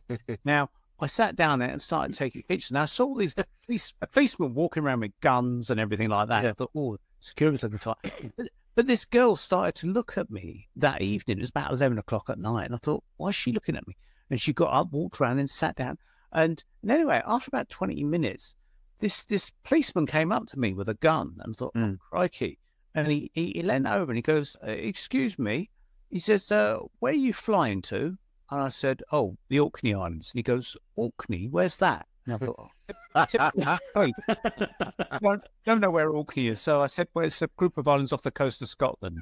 And he goes, oh, can you show me? So I had to put everything down and get my flight piece of paper out and show him my booked flight on a piece of paper. There it is, And he goes, oh, okay. He goes, what's that pendant you're wearing around your neck? And what it was, it all came together afterwards. He said, oh, I said, oh, this, it's a, I haven't got it now. He said, it's a pentagram. And he goes, oh, what faith is that? And I said, well, pagans wear it, I guess, He goes, oh, it's just that we thought it was a fake Star of David. So it turned out that where I was sitting was the El Al, the Israeli airline, El Al check-in area. And so the lady that had looked at me, she was part of their security team posing as a member of the public. Yeah. And so she had seen me with what she interpreted as a fake Star of David. Yeah. And that I was going to be some fake Jewish terrorist or something getting on their plane. So she tipped off the policeman. Everyone was on high alert and nervous. Yeah. And I was number one suspect for the day, It's biggest belief how for some people can be that stupid. I'm sorry, but it just like, how can you be that stupid? Yeah, a security lady and a policeman. They didn't know, The islands was, and has never seen a pentagram before. Yeah. Yeah. So, but there we go. So, Just thinking, I don't think my warning was the 771. It was the one where the people were hit on Westminster Bridge. Oh, that right. one. Okay. It was that one. It was that one. Yeah. Right. But a lot of these things have happened. I mean, supposedly getting back to the Mothman, someone supposedly sighted a Mothman around the Twin Towers just before they came down. Oh, really? Photo of it. Whether it's a genuine photo or it's been photoshopped, I can't say. I don't know. But, makes you wonder. These people find these things in hindsight, don't they? Go, oh, look at this, Yeah. But finally, Rob, we're coming to the end of the show now. It's gone really quickly. What's your plans for the future as far as your recording voices and things concerned? As I say, I'm sort of retiring from the day job, so I want to take it forward and do more of it. What I've found is that it's really helpful for people who are bereaved, but also there's an awful lot of people out there terrified of death. It goes beyond just the fear. And I have helped a number of people to sort of get over that. Right. And it's a good feeling. It's a nice thing to do, as opposed to writing about Saudi Arabia, which isn't a nice thing to do. And so I'd like to sort of take it in sort of that way. Carry on doing the reincarnation stuff, but also more of a sort of counselling thing, if you like. Because I qualified as a therapist about 30, 40 years ago. So it's sort of a natural way to go. Yeah. So I just... After spending my life as a business journalist, I like helping people and being able to do it now without worrying too much about making loads of money. Which sort of, as you get older, it doesn't matter as much. Not that I've got loads of money, but you don't, that sort of drive. Yeah. It's not, the money is money for money's sake. And yeah. It gets you through the day of like buying a few things and stuff like that. But at the end of it, you want to think, well, what can I do with my life? This is a really good thing, I think. And so with your writing skills, are you going to write any books or anything like that, maybe? I've got one at the moment I've almost finished, but it's not about this subject, funnily enough. It's about the link between music, near-death experiences and mystical experiences through the ages, from the ancient Greeks up to modern day. And that comes from that experience where I said, when you feel the tingles and hear a beautiful piece of music, and that's what started the whole thing off. So I sort of started from that premise and built on that. So excellent. Okay. In the next couple of months. So if people want to find out more about the work, they can go to your website, I understand. Yeah, which is simply my name, roderickmillington.co.uk. Okay, brilliant. Thank you. Right, so if anyone wants to check out, there's a lot of recordings on there, so they can be actually hear for themselves. Go to Rod's website. We'll put the link up. It's roderickmillington.co.uk, but we'll put the link up on the YouTube version and also in the program description if you're listening. So it's worth going to that website and checking it out for all the information he's got there. And I would also recommend, as an extra thing, is look up a film. I think it's on either Vimeo. I think it's pretty certain on Vimeo, which is another YouTube type of channel. And that would be Called in Earth by Daniel Drazen, I think the director is, or producer. And it covers a lot of people that are working in that field of ITC and EVP recordings and things like that, and talks about some of the people that I've spoken about tonight, like the Baccelli, which is the Italian chap that's done recordings and things. So I'd like to say thank you very much indeed to Rod for sparing a few hours of your valuable time for us. It's very great having me. We've enjoyed it. Andy, any final last words? It'd be interesting if anyone else has got experiences that they want to contact us about in terms of EVPs. Find us on Facebook, Paranormal Peep Show. We've managed to get rid of all the porn links, by the way, Neil. You weren't aware of that. You probably weren't aware of that. Well, I think you told me before, but they weren't coming from the other side, I gather, then. We got inundated bots, or I don't know, I think it must have been bots. Who knows, secret services. But and there were just loads and loads of porn links that were kind of put on our Paranormal Peep Show to presumably try and get us shut down or get strikes or whatever. But I found a way of deleting them automatically. And banning them automatically, and now people have to be approved by an admin in order to actually post anything. Brilliant. But if people do want to send like some genuine EVPs and audios and stuff, do message us on Paranormal Peep Show. We'd love to hear them, and then maybe we could play them at another point.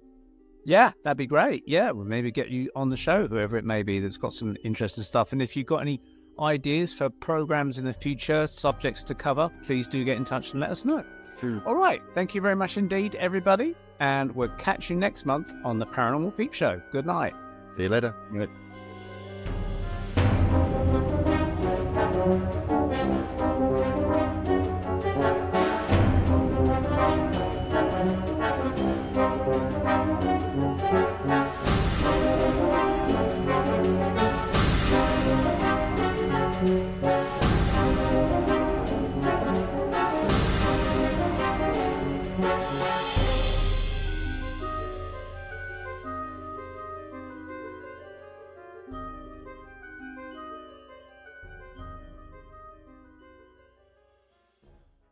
You're listening to the Paranormal UK Radio Network, #1 for paranormal topics in the UK.